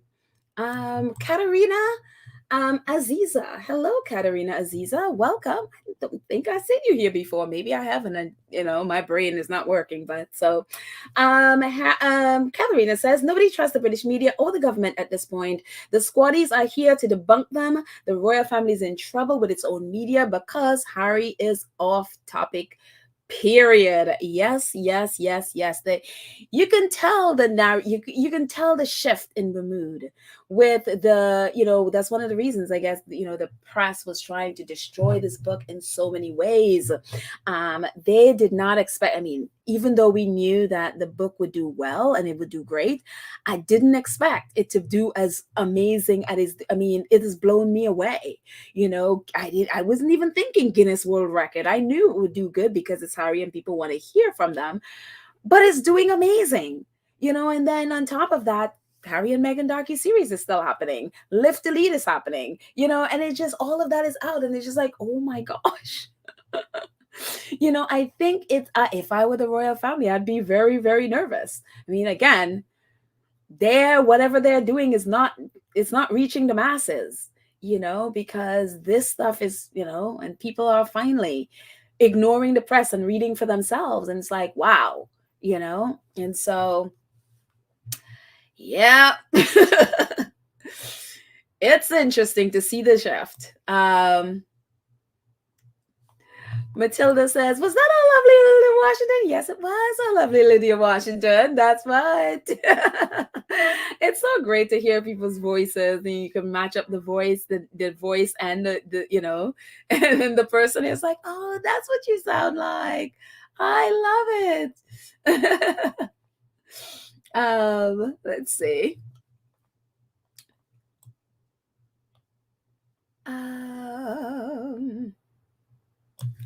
Lex says, anyone else now know where Louis picks up the bad habits? I am sure Kate is being abused but personally, it's her choice for her to go about abusing Meghan. I have no pity for her. It's a tough situation. I mean, again, I don't know what goes on behind people's doors. I mean, we can only know what they show us. And so again, I don't vouch for anybody's relationship, anybody's marriage, not even our faves. I don't vouch for anybody's relationship other than what they show us. Because again, I don't see behind closed doors. So I don't know what you are behind closed doors other than what you show us. And so for her sake, I hope that, if that was what was happening, that's maybe why she moved to, and even though they said they both moved to Adelaide, there is some question if William actually lives in Adelaide. I don't know. But for her and her kids' sake, if that was what was happening in that family, and we know from reporting that they do have big fights. And so if that was what was happening, that, hopefully she has removed herself from that situation. As a woman, I hope that I would want her, even though she is what she is, I still would not want to know that a woman is being abused in that situation. And especially she's a mother of 3 young children, especially that. So I would want him to know that she is in a safe place wherever she is, that she has removed herself, if that was the situation in her marriage. Again, I don't know what goes on behind closed doors. It's not, one, it's not my business, and 2, I just don't know. And so, but again, if that was the situation, as a woman, I would hope that she has withdrawn herself from that, and has she's withdrawn herself from that, and has is in a safe place, hopefully. So yeah, very, very yeah. But again, especially if she has kids, it's one of the reasons we're talking about Louis when he was putting his hand over Ahmad. I'm like, that's learned behavior. That's very much learned behavior. So hopefully with this stuff blowing up and people getting, they can't hide anymore, right? They cannot hide behind what that magic they supposedly have. People are now seeing them for who they are. And so hopefully this frees them to be like, okay, I don't have to pretend anymore because nobody's fooled anymore. And so, someone was saying, either it's an interview or someone posted on Twitter, I don't remember, but they were saying, if the royal family are wise, if somebody there is wise, they could see this as freedom. They could see this as Harry freeing them from the chains of having to pretend they're who they're not. Now they can actually be free. And hopefully one day soon, the British people will leave, will free these people from the cages so that they can actually live as human beings instead of these, living behind as caged animals trying to pretend they're what they're not. So yeah. Let's see. Kathy Gabby says, Pebble Harry's also showing a path for his family to cut out the middlemen, but the tabloids have so much dirt on them, expose or be exposed. Yeah, Harry even said it in the interview with Bjorn Gordon that is in our community page, that, yeah, the tabloids have a lot of dirt in them. That's why they're afraid of them. Bisani says Charles is the head of the Church of England and should be the first one to be reconciling with Harry and Meghan. If not, then Charles is a hypocrite. Yeah, you would think that, as the head of the Church of England, he would be getting with Justin Welby, who is the Archbishop, and they should be talking about reconciliation, how Charles should be, finding a path of reconciling. Because again, these people literally, going to church is like a show for them. It's not because they are really, hello, you see what they are, and again, nobody is perfect. Nobody has to be perfect to go to church. I mean, that's why we need to be going. But while you're there, and if you claim that, you're following biblical principles, then one of the big one is forgiveness. One of the big one is reconciliation, and so, yes, he should be working with Justin Welby, about how to reconcile what they have done, how to come clean. One, you can't have reconciliation without confessing and owning your sins and owning the things you've done. That's all part of the thing.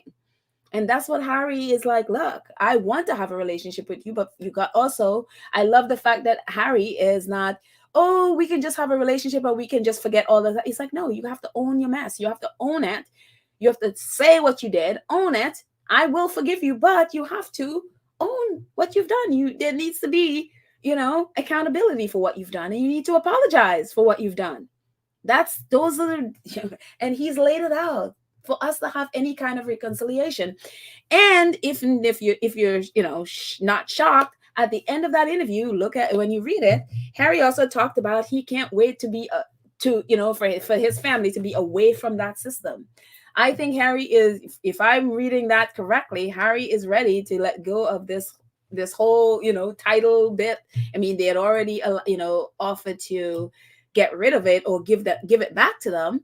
And so, I just, I think Harry and Meghan are ready to be like, we are out, but we want to have a relationship with you as people, not part of this institution. Joanne Baker says, OMG, it was Harry's beard. I couldn't believe how WikiLeaks went on about the beard. And you heard me, a beard. That's a Trinidadian accent there. So such jealousy. I know. Isn't that crazy? Him going on and on and on and almost demanding that Harry cut it even after the Queen said he could have it. And it's just like, dude, can you imagine if Harry and Meghan were still there and they controlled Harry's money? What William would have been doing today? Unbelievable. Wendy Jack Singh, hello, Wendy Jack Singh says, I had not seen your name here before, so welcome. Says, did you see the CNN, the interview on CNN with Don Lemon and Anderson Cooper? Don stated that he liked Harry and Meghan and does not like William and Kate. Don Lemon seemed to be changing his narratives with whom. I think Don Lemon needs to get a life somewhere. It's like, dude, figure out what your narrative is, please, because he seems to be changing with the wind. So I haven't seen the interview, and I was looking for, someone has mentioned an interview where Anderson Cooper was hosting and he wouldn't let people, go off and do some lying narrative, and he really, and so I was looking for it and didn't find it. So that's another one I have to look out for as well. So yeah, let's see.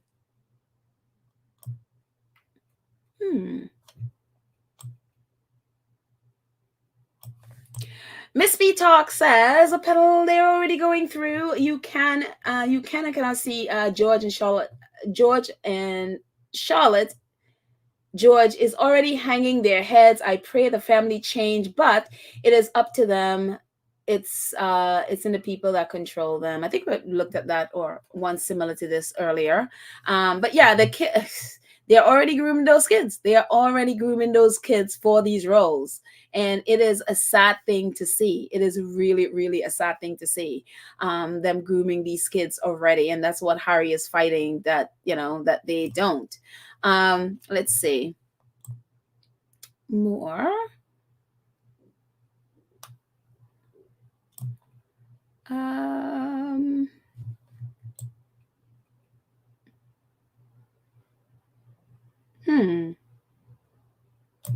Joyce says Harry is so different from Charles and William at this point. He wants a family, he said, but now he's not going to take this continued mess with them without an apology to his wife and accountability. Yeah, exactly. Exactly. He has laid it down. It's not a pushover, even though he wants a relationship with them. It's not a pushover. And this is a healthy way to have. You set your boundaries, and it's a healthy way to have relationship with people, that they understand that you're not a pushover, even though you love them and you want to reconnect with them, you want to have a relationship with them. There are boundaries that they cannot cross. And so that is so important to have healthy relationships with people. There's so things that's like, no, if you do something, I am not a pushover. I'm going to hold you accountable to what you do. You have to take responsibility. You have to apologize. These are things, in order to have a relationship with me, these are things that must be in place. And this is such a healthy way. And this is a person who has had therapy, who has had, because his boundaries were just destroyed. He had none when he was a kid. And now he has set up healthy boundaries, having healthy relationships. And it is wonderful. It's wonderful to see.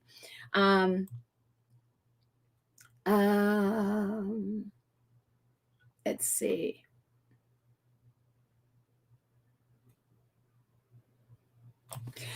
Miss Viv says, whoever told Prince Harry and Meghan to document their experience during the time, that was the best advice they could have given them, so people can see what the British media has done to them. Exactly.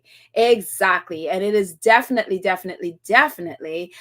given people, and an opposite, whether it's with the Oprah interview, then the interviews Meghan did with with archetypes, then with Harry and Meghan, all of it has been there, where now it's documented, and all of this is for history books, so that he is telling his story, not someone else. It's amazing. Elizabeth Arden, 8-hour cream. Yes. I love it, Elizabeth. Oh, I love it. You know how we always talk about, William. One of the things with William and his anger, we were even talking about it, I think, 1 or 2 episodes ago, that I was literally saying that William, when he talks about mental health, William does not speak about it as someone who have experienced getting help with it, whether it's his anger issues, whether it's overcoming trauma from his mom. He always speaks about it as if he's reading a cue card or something. And one of the things Harry talked about with Brianna Gordon is exactly that. He says, he wishes William could experience what he has experienced with getting help, with getting a therapist. But he says William feels like he doesn't need it. William has never gotten help for his anger issues. That's why we are where we are today here. He has never gotten help. This whole heads together, the whole, mental health with the football and all of those things. William there is no way William and Kate are mental health advocates. We've been saying this over and over and over, and it's so amazing to see it absolutely confirmed right before us, that William has never gotten help for his mental health issues, ever. And that is why we are where we are today. And not that I am, I'm like inserting myself into people's trauma. It has nothing to do with me. We're on the outside, but it's just, it's amazing. Let's see. One of the other questions I had here. Hang on one second. I'm looking at this.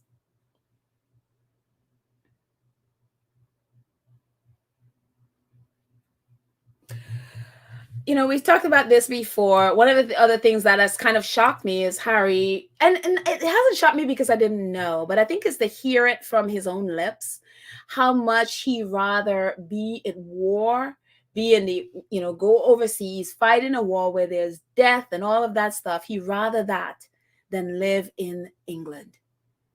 That was just so jarring to hear from his lips. He'd rather be among death and carnage, it's war. He'd rather that to his life in England. And that is to tell you the trauma that this young man has faced. It's just, and the other thing is just him he talked about his mom, and the way he spoke about Diana as not just that she's not there, but that she's hiding somewhere. and that he would, that she feels like that she disappeared or she's hiding, and any day she will reappear. It's just so heartbreaking that all through his teens, he held on to that hope, again, that hope for Harry, that his mom is hiding somewhere and any day now she would come back. He even tried to get William to believe it. Unbelievable. Amy Girl. Hello, Amy Girl. Thank you so much for your donation. I appreciate it. Thank you, thank you, thank you. She says, I recommend getting both the book hard copy and the audio. Harry's writing and vocal storytelling is captivating. It is. And again, to be clear, he does have a ghostwriter that, it's his story telling it to a ghostwriter and then they put it together. So big help to his ghostwriter that helped him and put it together. But it's just, they did a fantastic job, because it's so there, and you just, as he, and you're so right about the audio. So I'm listening to it as well, reading sometimes and listening, but it's just to hear these things coming from his lips, and just, to just imagine the sadness, the loneliness. I mean, the fact that they sent Harry back to school 2 weeks after his mother's death, alone. No therapy, nobody there to help him deal with his grief. No, I mean, oh my gosh. So desperate for love that, he even talks about just feeling sad, guilty with Tiggy, because, his mom, Tiggy, was a rival, but here he is desperate for Tiggy's love, yet feeling guilty that somehow, maybe he is, not being, faithful to his mom, because he wants Tiggy's love. I mean, and all the other women that, and it just, oh my gosh. And then you see the coldness of Camilla. And it's like, not that, you're expected to love Diana's kid, but it's just, ooh, Lord. Let's see, some more. TCC Sun, oh, thank you so much. Says, I completed the book, and trust me, more surprise statements are coming. OMG and OMG. Yes, OMG is right. Yes. I'm just gonna go through the chat and see more things that you have. Yes, please let me know what's your favorite parts of the book. What stood out for you? Like, what overall, what's your overall sense of the book? I'd love to see that as well. Patty says, speaking of boundaries, Meghan has set H straight about speaking disrespectfully to her. She laid down the law. Yes.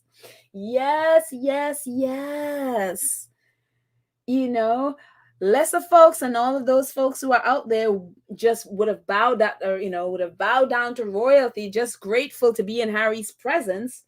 They would not have done that. They would have allowed Harry to walk all over them.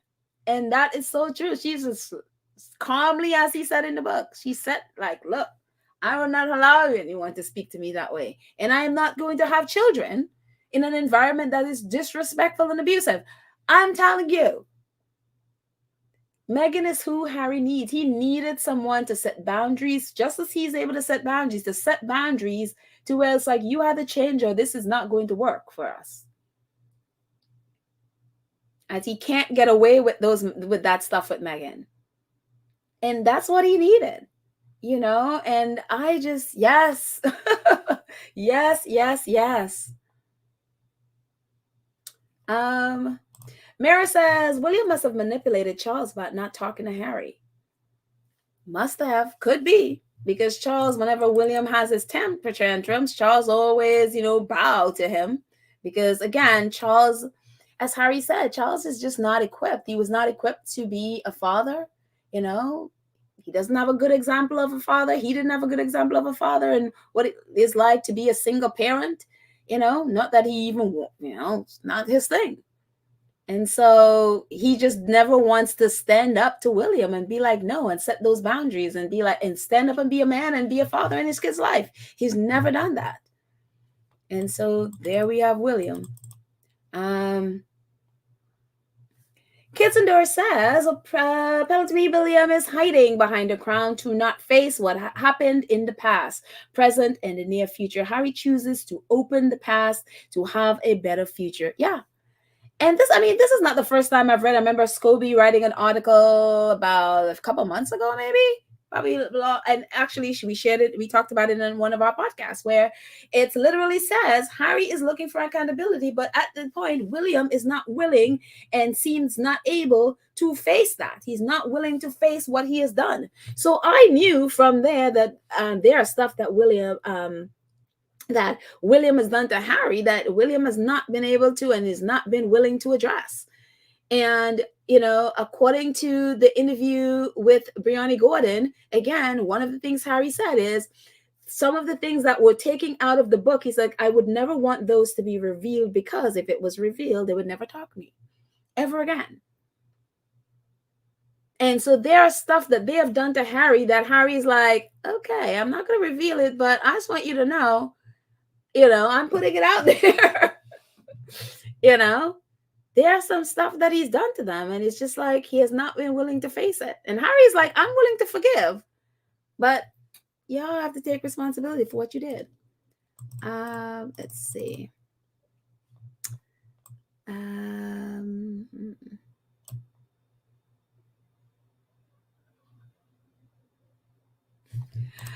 Oh, this is great. So Lydia says, I do public speaking. I do public speaking as part of my job, but never call in, as they usually little people making noise in the background, I guess. Lucked out today. I am so happy. It shows you're very well spoken, Lydia. And so, you know, if you have some videos, you know, if you guys are online and let us know when you're doing a public speaking so we can listen in as well. So, but hopefully you'll be calling in more. I don't care if they're, look, I live in New York. Our default a lot of times here is extra loud. And especially on a weekend, your family is home, like mine are here. So I'm surprised there's not much more noise going on in the background, you know, so it's understandable. I'm not, yeah. Donna says, I really thank God that Prince Harry's Invictus Games has never been funded by the Royal Foundation, because William would have claimed it. You know he would have to. You know he would have absolutely claimed it. Let's do a few more before we end. Black Queen says, yes, Meg was not taking his abusive crap. He straightened up right away, or else he knew he would have lost her. Yeah, and that's what needed to be done. That is what needed to be done, not allow abuse. Again, people are going to treat you the way you allow them to, except, you know, certain situations where you are, you know, basically under the control of someone or your children. That's not, a lot of times it's not your, you know, it's not your will, and you have to fight to get away from that.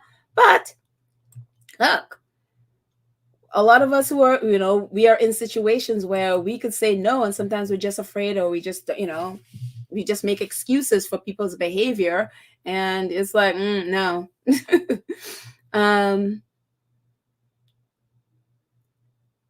Let's see.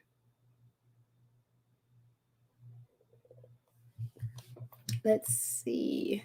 Some more before we end.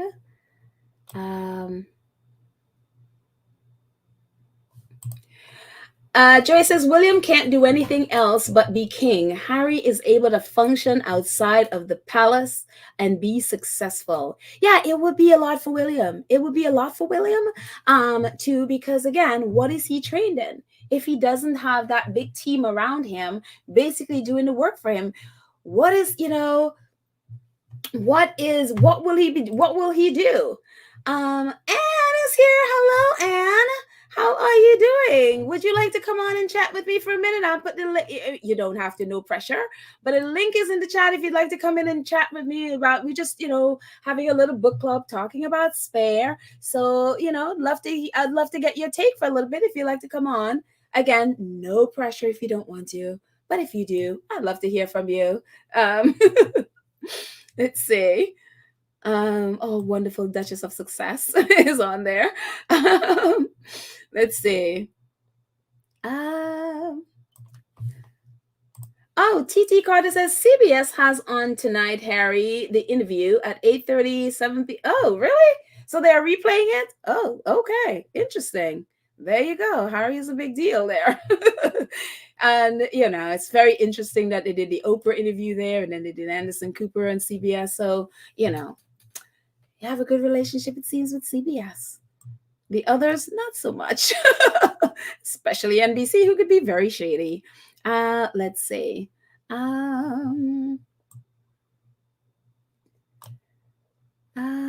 Let's see. Oh yeah, so Karen is saying that's the same thing, that there is on at 8 p.m. Thank you, Karen.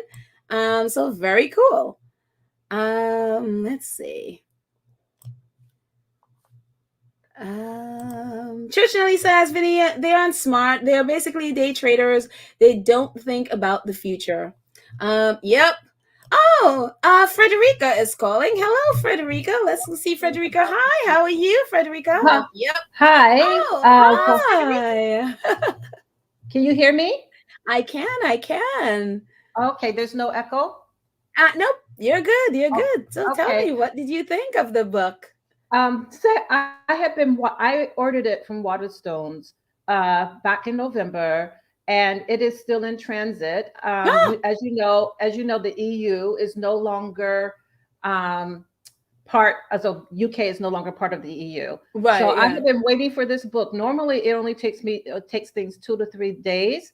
It is now stuck in customs. Oh no! A book that costs €10, well, £10, which is like 12 euro, is now stuck in customs. If you can imagine, I just got a letter today saying it's stuck in customs, and I have to go down and get it. Oh wow! I think they're £1.50 or something. But anyway, I'll make this quick because you want it to go on. I think I've spoken on your channel, or at least written in the comment section, that I grew up as a foster child. And my foster mother, I made a tweet a few days ago, and I said my foster mother made me go to therapy because I was the one who had the quote unquote anger issues. And our entire family did not go to therapy till this day. Wow. So me and my foster sisters and, a couple other people in the family, we have gone to therapy. Right. And this is a classic example of one person in the family working on the issues and the other family members refusing to sit down and talk about their issues as a family. Right. And the issues, for example, that I had with my foster family was that my mom had her own biological children after so many years, and she sent me to another home, which was very abusive. And then my foster father found out, and he told my mom that he's going to take me back. Okay. So for example, all the issues of, being alone and being put as a child into an abusive situation, and who do you blame, and this, that, and the other, and stuff like that. But we still have in our family today these issues. And when they started treating my son like they started treating me, or had been treating me, that's when I put my foot down about 4 years ago at Christmas time. Right. And what is so shocking is that in this whole thing, Harry, like me, Harry has been made this victim. And everybody around him is telling him he's crazy and he's doing this and he's doing that. And I'll give you a good example. Like, Harry didn't come home for Christmas time. He might have gotten an invitation. And I tell my sisters, it costs a lot of money. Harry has to pay for security for his family when he comes home, right? He has to basically travel first class in a cocoon. Do you know how much that is? It's like $25,000 just for one person. Okay, so he's got his nanny, his 2 children, his wife. So $150,000 just to get on the plane. That's an enormous amount of money, unless he's traveling by himself and he can take, go business class or something. And to sit here, people are complaining, well, he didn't go home and he didn't do that. Well, excuse me, it cost him $150,000 just to get his family over. Then he's going to have to pay $2 million or another $40,000 or $50,000 a day or $60,000 a day for protection that the family refuses to give them. Okay. In my situation, I'm middle working class. Even if I have a PhD, my family expects me to come home for Christmas, for this and that. They will not budge a finger to get over to Europe. And when they do come over to Europe on their honeymoons or family trips, they don't want to set up a meeting place or what have you. And I told my family, I said, they're like, well, are you coming home? And I said, well, I might be coming home to go to my 40th high school reunion, but I'm not coming home to see you. And they were taken aback. And these are little pictures. And then they start talking, well, I don't understand why she's not coming home and stuff like that. And I'm just like, but I've come home for the last 40 years. I've been traveling. You haven't given out any money. And then when we get there, you're going to abuse me and my son. No, thank you. I'm going to go see my high school friends. And my son and I are going to go maybe to, like the Grand Canyon, Six Flags or something. But I'm not going to sit here around with the abuser. And these people have, like you said, been abusing Harry. But what really gets me is that the press, like Harry said, is making him more of the victim and saying what a sissy he is and what have you. There's a woman named Claudia Boland, and she made like a half-an-hour video about the victimization of Harry in the media and the victimization of Meghan. And I suggest people go and see it, because this classic behavior of, like you said, domestic violence and bullying of people. Thank you, sweetie. Yeah. Okay. This is classic behavior of domestic violence and how abusers treat other people. Right. Yeah. Right? Hold on one second. I just want to acknowledge that Anne is there. Anne, I see you. We'll get to you in 1 second. I'm so happy you're calling. I just want Anne to know that I saw her. Yeah, it's ready. Oh, sorry. My son. I'm in the kitchen. And my son. But no, I just want to sit here and say I'm glad people are starting to recognize the classic behavior of people who are abusive. And how they are abusive to other people, how they handle them, how they gaslight them. They're now gaslighting Harry and telling him he's crazy. And Harry's just like, but I've been to therapy and my therapist told me X, Y, and Z. And then they gave me these tools to work with them. And then when you're working with the tools, for example, I no longer have big arguments with my sisters. And I told my sisters, I said, in 2 years, come over to Europe and I will be there. And then we'll have a meeting place and we'll rent an Airbnb. That's what I put out. Okay. And then all of a sudden it was just like, well, we don't have time to save, or we don't have time for this, that, and the other. And I was just like, why are you doing this? And I was like, I would like for you to see Europe. I'd like to see, like you meet my friends and stuff. I have a life outside of, your family, but it's classic gaslighting behavior. And I'm so glad. And it's not only from the family. It's also from the BBC, which I'm very disappointed in. Australian TV is the worst. Okay, they have this hate narrative that just goes on. And I'm just like, don't you have specialists who actually talk about issues? And what we say, the reason why I don't hate Catherine is because I see the emotional abuse that she's going through all over her face when she walks out of there. And I'm not saying that they're not a loving couple and they can't find their happy spot, because they've been together for 20 years. And I was with my husband for 30 years. So Frederica, I'm so sorry, just because I want to give Anne and others are calling in, and I am so sorry that we're gonna have to cut it short. But that's okay. I talk too much. I want you to know that I heard you. I want you to know that I heard you, and it is really, really horrible that you've had to go through that, and you have experienced that. So, but please, I definitely keep your boundaries, and I'm so glad that you're in a space that you could set up those boundaries to make sure that you have a situation that is happy for you. So but thank you so much for calling in. Thank you very much, and God bless. Okay, and I love you. I want to say I love your podcast. Oh, thank you so much. Thank you. Okay, my love. Talk to you later. Bye, everyone. Cheers. Bye. Hi, Anne. Hi. Can you hear me? I do. Hang on 1 second. There we go. Yes. How are you, my love? I am fantastic. Yourself?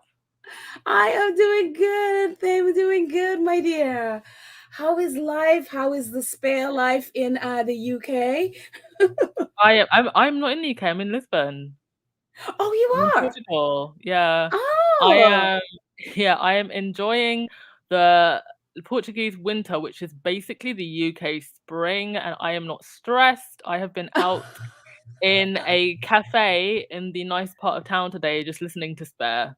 Oh my gosh, that is a Yeah. wonderful. Is it the same cafe the last time you called and when you were in Portugal? No, Remember the last time that you was was another one? Okay. yeah. I was somewhere really noisy that day, but no, this was a lot more like a chilled, nice place. And I Okay. just feel like such a weight is off my shoulders not being in the UK at the moment. I feel like I'd just be drowning and feeling depressed if I was there. The way the media is behaving, like the way, oh my God, there's everybody and their grandmother is protesting, the nurses are protesting, the rail people are protesting. I mean, it's just a mess. Yes, yeah. And you know, it's funny, if you only go by the media and the way how they're behaving with Harry with Spare, you'd like it's like, do you guys have a rail strike going on? Do you guys Yeah. have the NHS strike going on? Like, people are scared to like call an ambulance in case it doesn't come. I know. It's Yeah. amazing. So you are there now reading Spare. What is your thoughts so far? Like anything that surprised you, jumped out at you? Like what is your thoughts? Do you know what? I think for me, the only thing that, you know, growing up in Britain, seeing the royal family all my life, I think the only and kind of like knowing, I get knowing a lot of what, you know, Harry said, but the only thing that really stood out to me and that I was genuinely shocked by that I did not know was the way that they had Harry on such a tight purse string and the way that he was living. Because the way that monarchy is presented, it's this, you know, it is the fairy tale of these princes and princesses living these lush, luxurious lives, and that we have a sense of pride about it because we are able to afford all of this pomp and pageantry. So to know that he was, you know, on some level pretty much living like Cinderella, and then you had Meghan, you know, come in and basically, you know, so what was that song by Beyonce, Upgrade You? That's basically like what it was. And Yeah.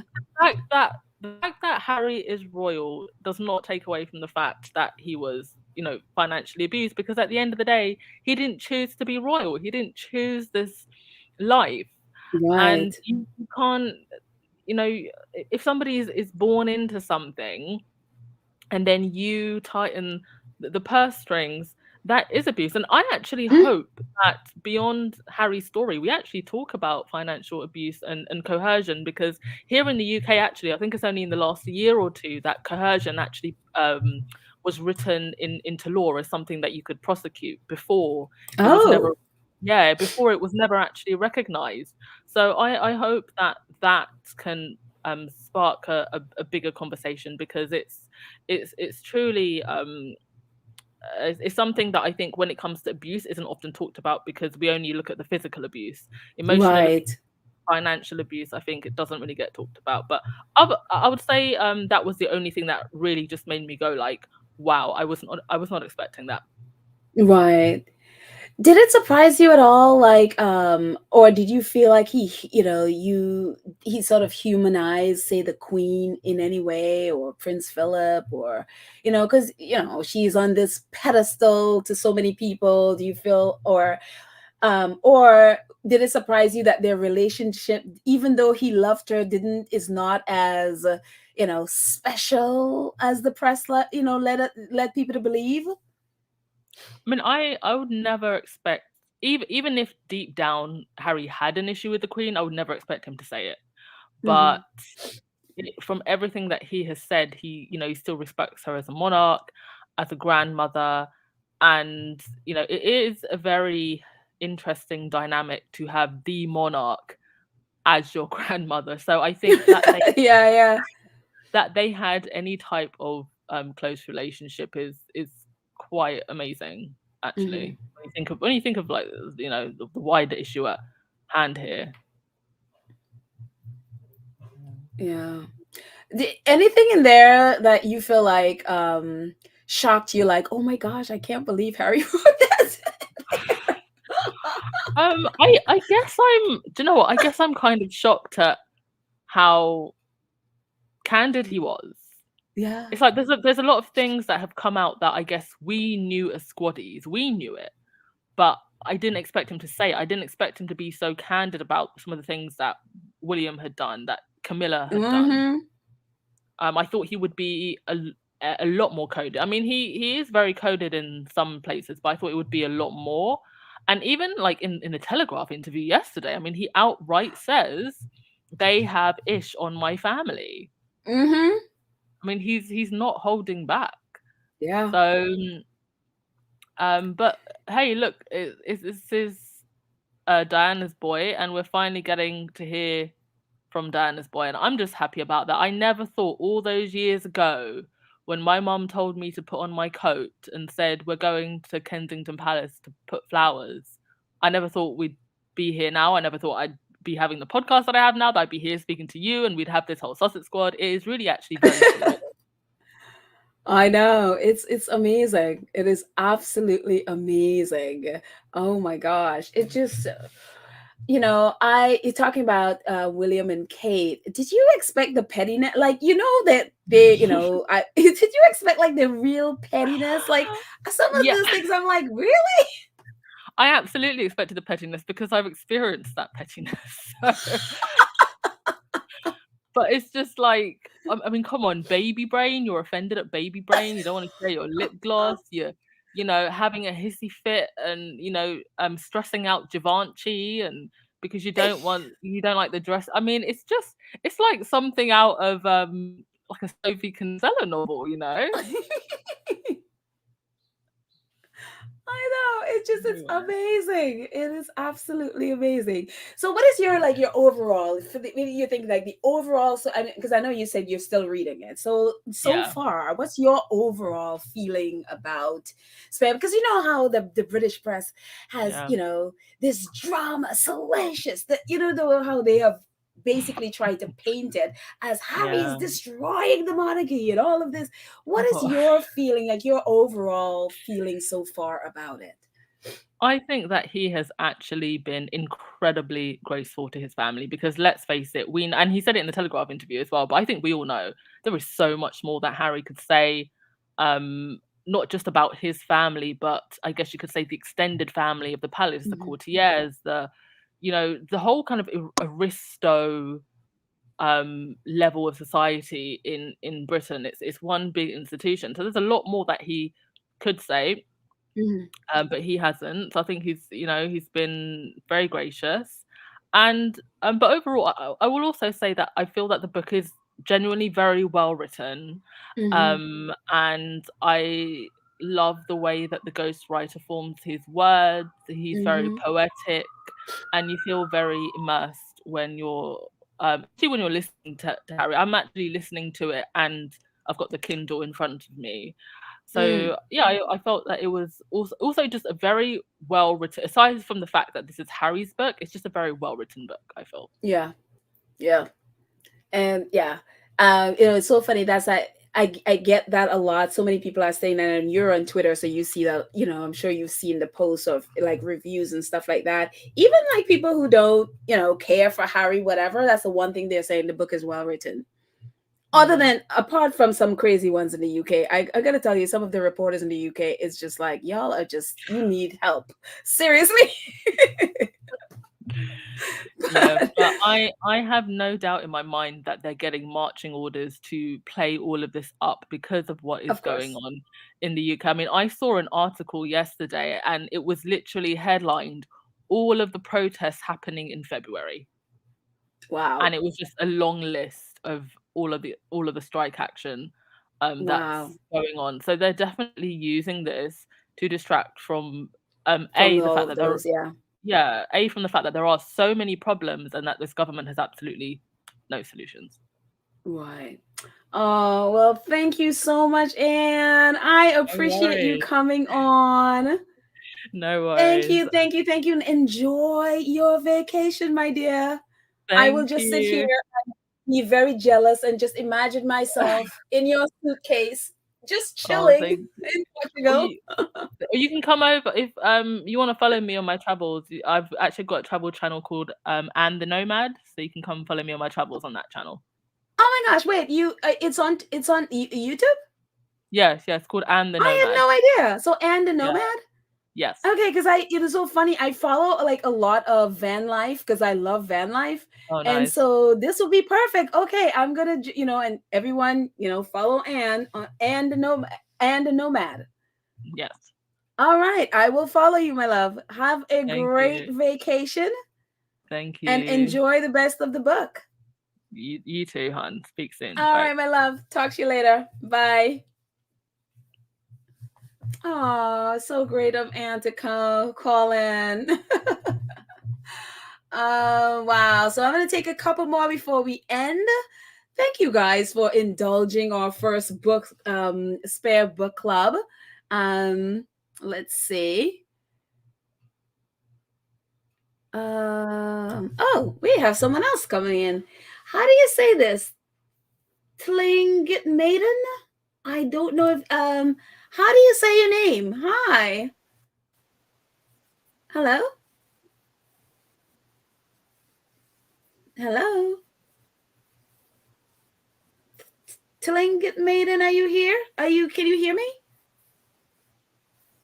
Huh. Oh, maybe they can't hear me. Can you hear me? Hello? No. Not sure why. So hopefully they get that figured out, and then they can call in and then we can chat for a bit. But in the meantime, I'm going to get a couple more before we end. Again, thank you guys so much for joining on our first book club. Maybe we could figure out a way to even do it better, where can have more people chatting together in on you call in more people on at the same time. That would be a great thing we can do as well. So let's see. Rhode Island 1842 says, I finally got my book, started reading it right away. So far, well written. May God continue to watch over him and his family. Yes. Thank you so much, Rhode Island 1842. And I've never seen you here before, so welcome. If maybe I just missed you, not that you have not been here, I may have just missed you. So but let's see, a couple more before we end. And that's right. Thank you, Duchess of Success. Enjoying her vacation. Let's see. Oh, okay. So man, let's see if he can hear you. Hello. Let's try this again. I don't think we're able to connect. I don't know your headset. Maybe check your headset and see if you can hear me, because I cannot hear you. Let's see. I'm checking. I can hear. Okay, she can hear, but I can. So we can't hear you. So check your headset and see. So I'm gonna go with we're gonna try TCC Sun. Hi, TCC Sun. How are you? Hello. How are you today? Can you hear me? I can hear you. What's going on, my dear? How is the book? How are you enjoying it? Oh my God! I completed the book. I did the read along with the Audible, and oh my goodness, there's so much good stuff coming up, Petal.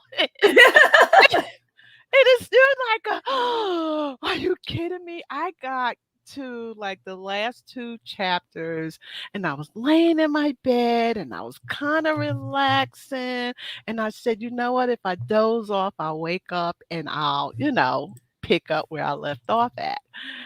I sat up in the middle of the bed and I said, did he just wait a minute? And I just took it back and he said it. No, he So didn't. what shocked you? Like what specifically shocked you? I don't want to tell you. I want you to get to it. I can't tell you.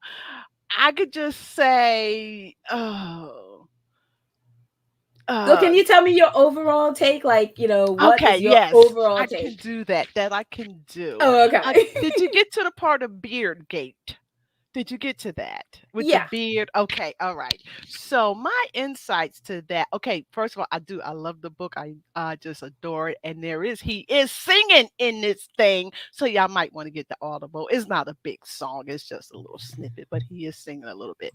But when it came down to Beardgate, to me it just woke up everything. How upset William was that Mhm. Harry got permission to keep Mhm. his beard. And as he said, the expectations, that's when to me, that's when I really saw the difference between the heir and the spare, because the expectations of the heir was, this is the rule, you got to do this, you got to do that, this is this and this is that and this is that. But then when the queen said, oh no, babe, it's okay, keep your beard, William was livid, because that's when you Mhm. knew the rules were different. William thought he had the best part of it, only to Mhm. realize how the queen saw Harry. And Mhm. if you sit back and you look, and I know you be out there on Twitter, I see your tweets and everything. I always try to always throw a heart on them or something. But if you're Thank out you. there, definitely, if you're out there and you see all the pictures of the Harry with the queen, it's like he's the only one that made her laugh. He was the Mhm. only, and as they use that word cheeky, you could see them interacting. No one else Mhm. was interacting with her. You Right. see, Petey, who I'm talking about, lean in and, say one or two things to her, but her expression, there really is no expression. But like he Mhm. did say, how her sense of humor, I don't think anybody else got that side of that sense of humor but him.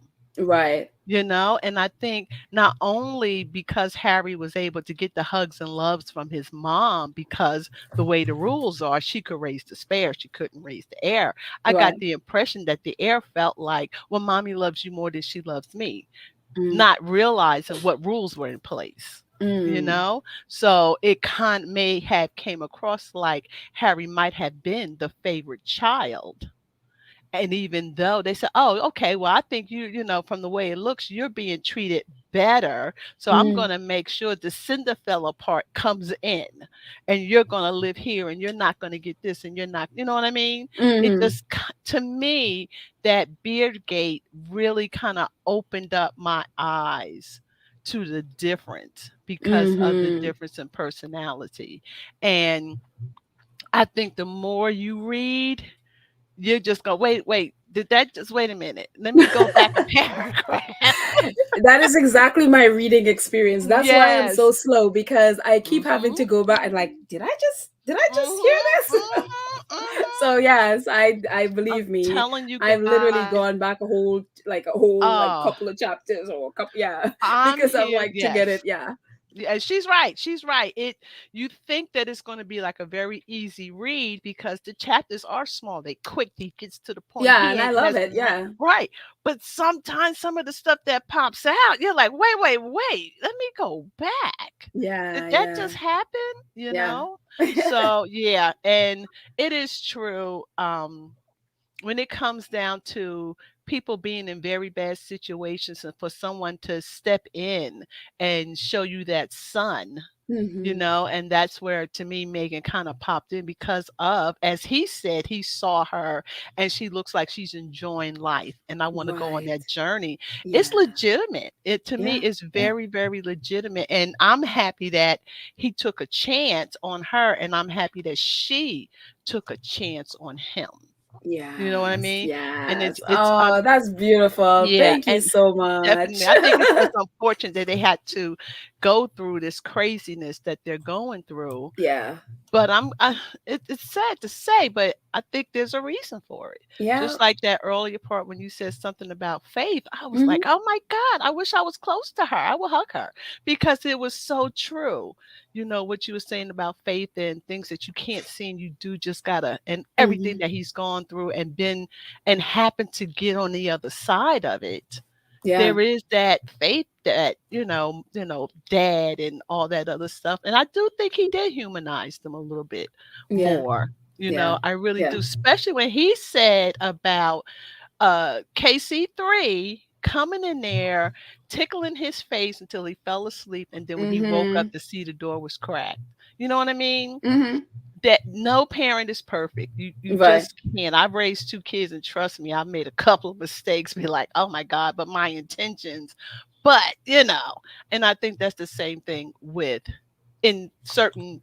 And I'm not taking them off the hook, so please don't let me. I'm not taking them off the hook. Right, But of course. yeah, but the imperfections of him trying to be that dad, but not having a clue how to do it because of Right. how he was raised. I Right. can see him just doing the bare minimum, but at Yeah. least he did, you know, the bare Mhm. minimum somewhere. You know what I Yeah. mean? So yeah, I Yeah. think you're gonna love it. I think you're gonna love it. Oh, well, thank you so much. I Sure thing. appreciate you coming on and sharing that. Thank you, thank you, thank you, my love. No problem. Everybody Thank have a you. great, great Saturday. Oh, you too, and a great weekend. Thank you. Bye, Bye. guys. Bye.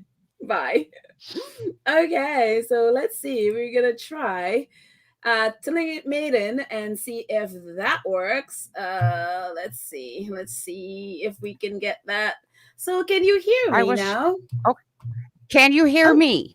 Yes, I can hear you. How Okay. do you I was say on your name? Clink It Maiden. So Click it Maiden. from the Oh, Clink okay, It good. tribe. So I got it there. Oh, okay, good. How are you? Welcome.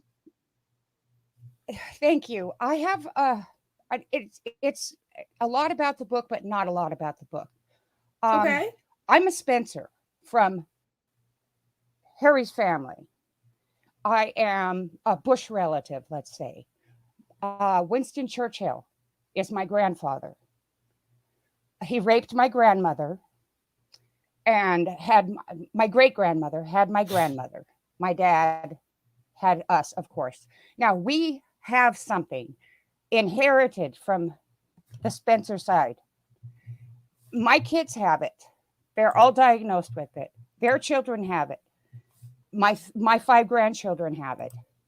The 2 youngest grandchildren are just now being diagnosed with this. Listening to Harry in his book, he has it in spades. I can hear it in his voice.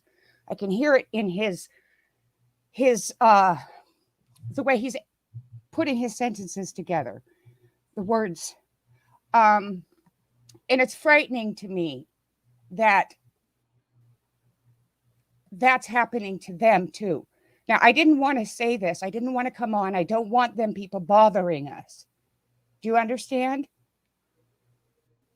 Because if this comes out and they find us, my family's fucked. Sorry about the language. I was about to say, But and okay, so whatever it is you're talking about, that if you don't, then I would say, then this is not the conversation to have on the air. This is something I need this to get to him. To get to Harry. Who? Okay, so Harry. we're not associated with Harry. So I know that I know this, but I know shit gets back to him. Yeah, he well, listens. Unfortunately, He has someone listen. Yeah, I can't. Unfortunately, yeah, no, I know that. I know that. I can do. I'm hoping that someone is listening from his side, and that's why I'm saying this. Just hoping that someone from his side is listening, monitoring. It's not a bad thing, but all my children have it. All my grandchildren have it. My youngest daughter is going to be, she's pregnant now, and she has a specialist already ready for this.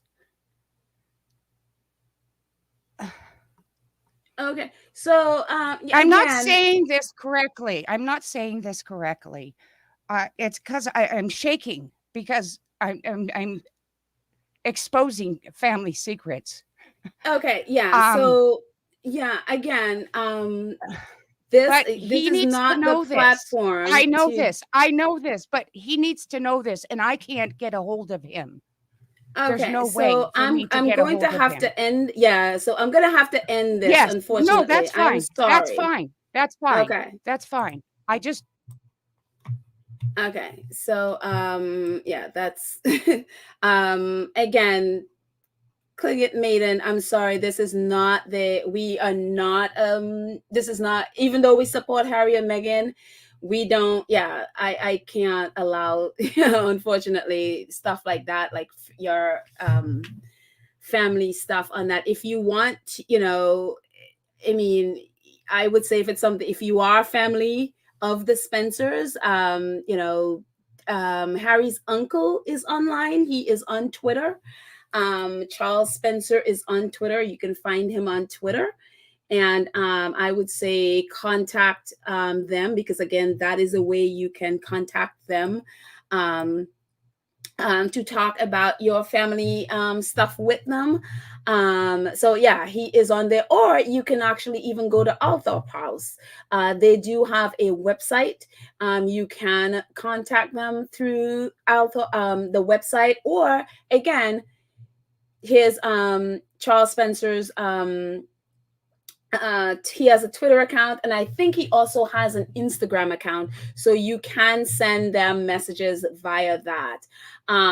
If you want to send something to Harry and Meghan, if you go on their Archwell site, you can send an email to them. I think it's like info@Archwell. That is something you can also send to them. So hopefully you're listening to this. And so those are ways that you can contact them and send. And if they want to reach out to you, then definitely that is a way. Again, we are not, even though we support Harry and Meghan, we have no connection to Harry and Meghan. We are fans, we are supporters, but when it comes to stuff like this, we don't have any kind of connection to that. We support them, but we are not family members or friends of theirs. So I don't want anyone having that thought that we are friends of them to send information to them, or if they're monitoring. I have no idea what they're doing. So again, try Althorp House online. You can also try Charles Spencer, which is Harry's uncle, which is Princess Diana's brother. You can send the information. You can he has a Twitter account, and I think he also has Instagram account. Althorp House probably also has Instagram, so you can do that. Again, Archwell, you can go on their website. You can send an email to Archwell. I think it's called info@Archwell, I think it's called. You can send information to them via that as well. So just wanted to clear that. Sorry, I had to take take you off, but yeah, again, we can't do that here. So Leslie Ann is saying, let her speak, Petal. No, unfortunately not. That is not something that I can do here. It's not something that I will allow here, especially when it's someone's personal something. If it's just about you, talking about you, then fine. But when it's talking about someone, whether it's medical stuff like that, that is not something for here. We have no connection with Harry at all.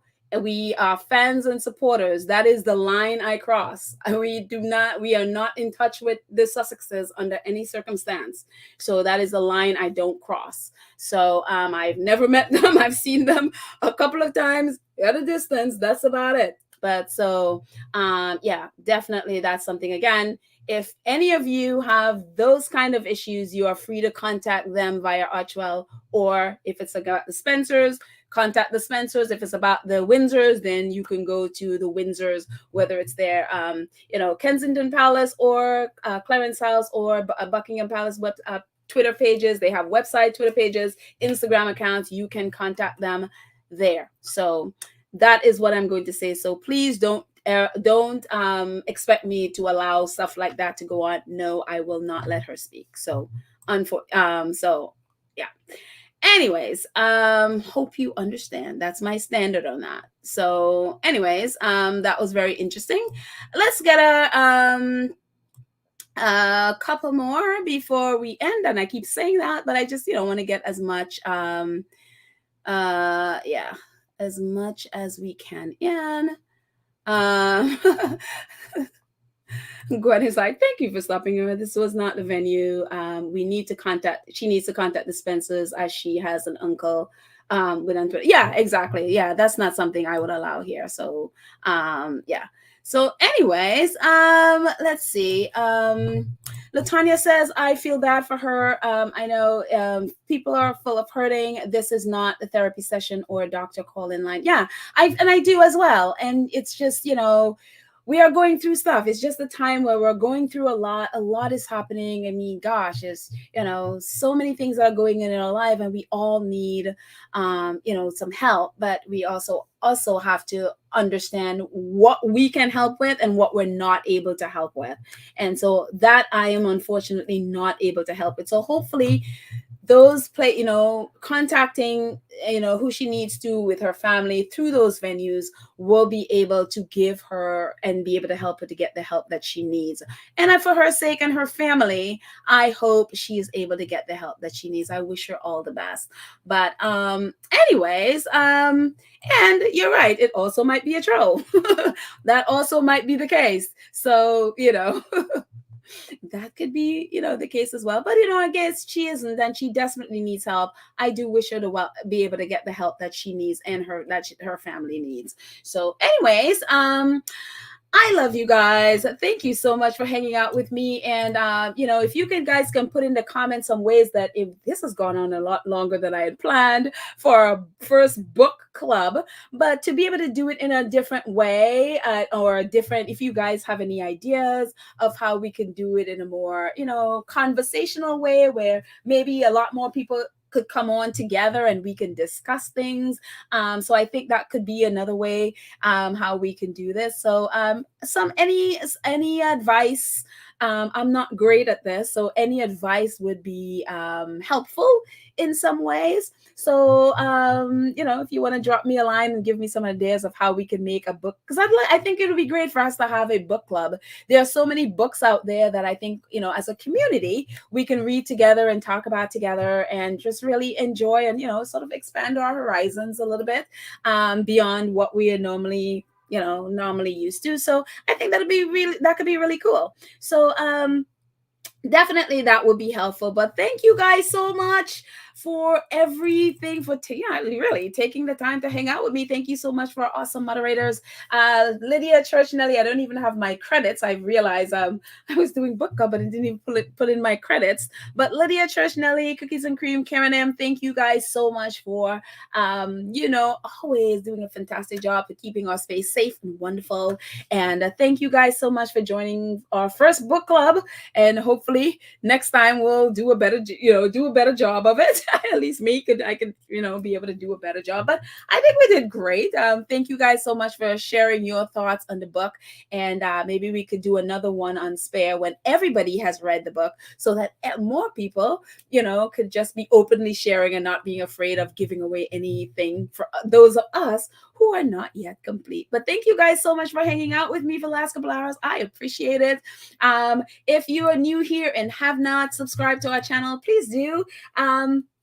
You know, click the notification bell at the bottom so you know when we drop a video. Please like and share this video, and please join if you can, if you're able. Join the channel. I would love it. But thank you so much. You know, for those of you who have been supporting us every month, I appreciate you so very much. But anyways, I will not be on tomorrow. I don't think so. I'm not sure. Actually, I'm not sure, but I may not be on tomorrow as I have a lot of projects I'm working on. I'm a little bit behind on. So, if I am, I'll post the notice, you'll know. But anyway, I will be back, Lord willing. He keeps us all alive. I'll be back on Monday, definitely. And tomorrow is a bit iffy. But anyways, hope you guys have a fantastic weekend. I love you all. Have a great day, and I will see you next time. Bye. And enjoy. Keep reading Spare and enjoy. Bye.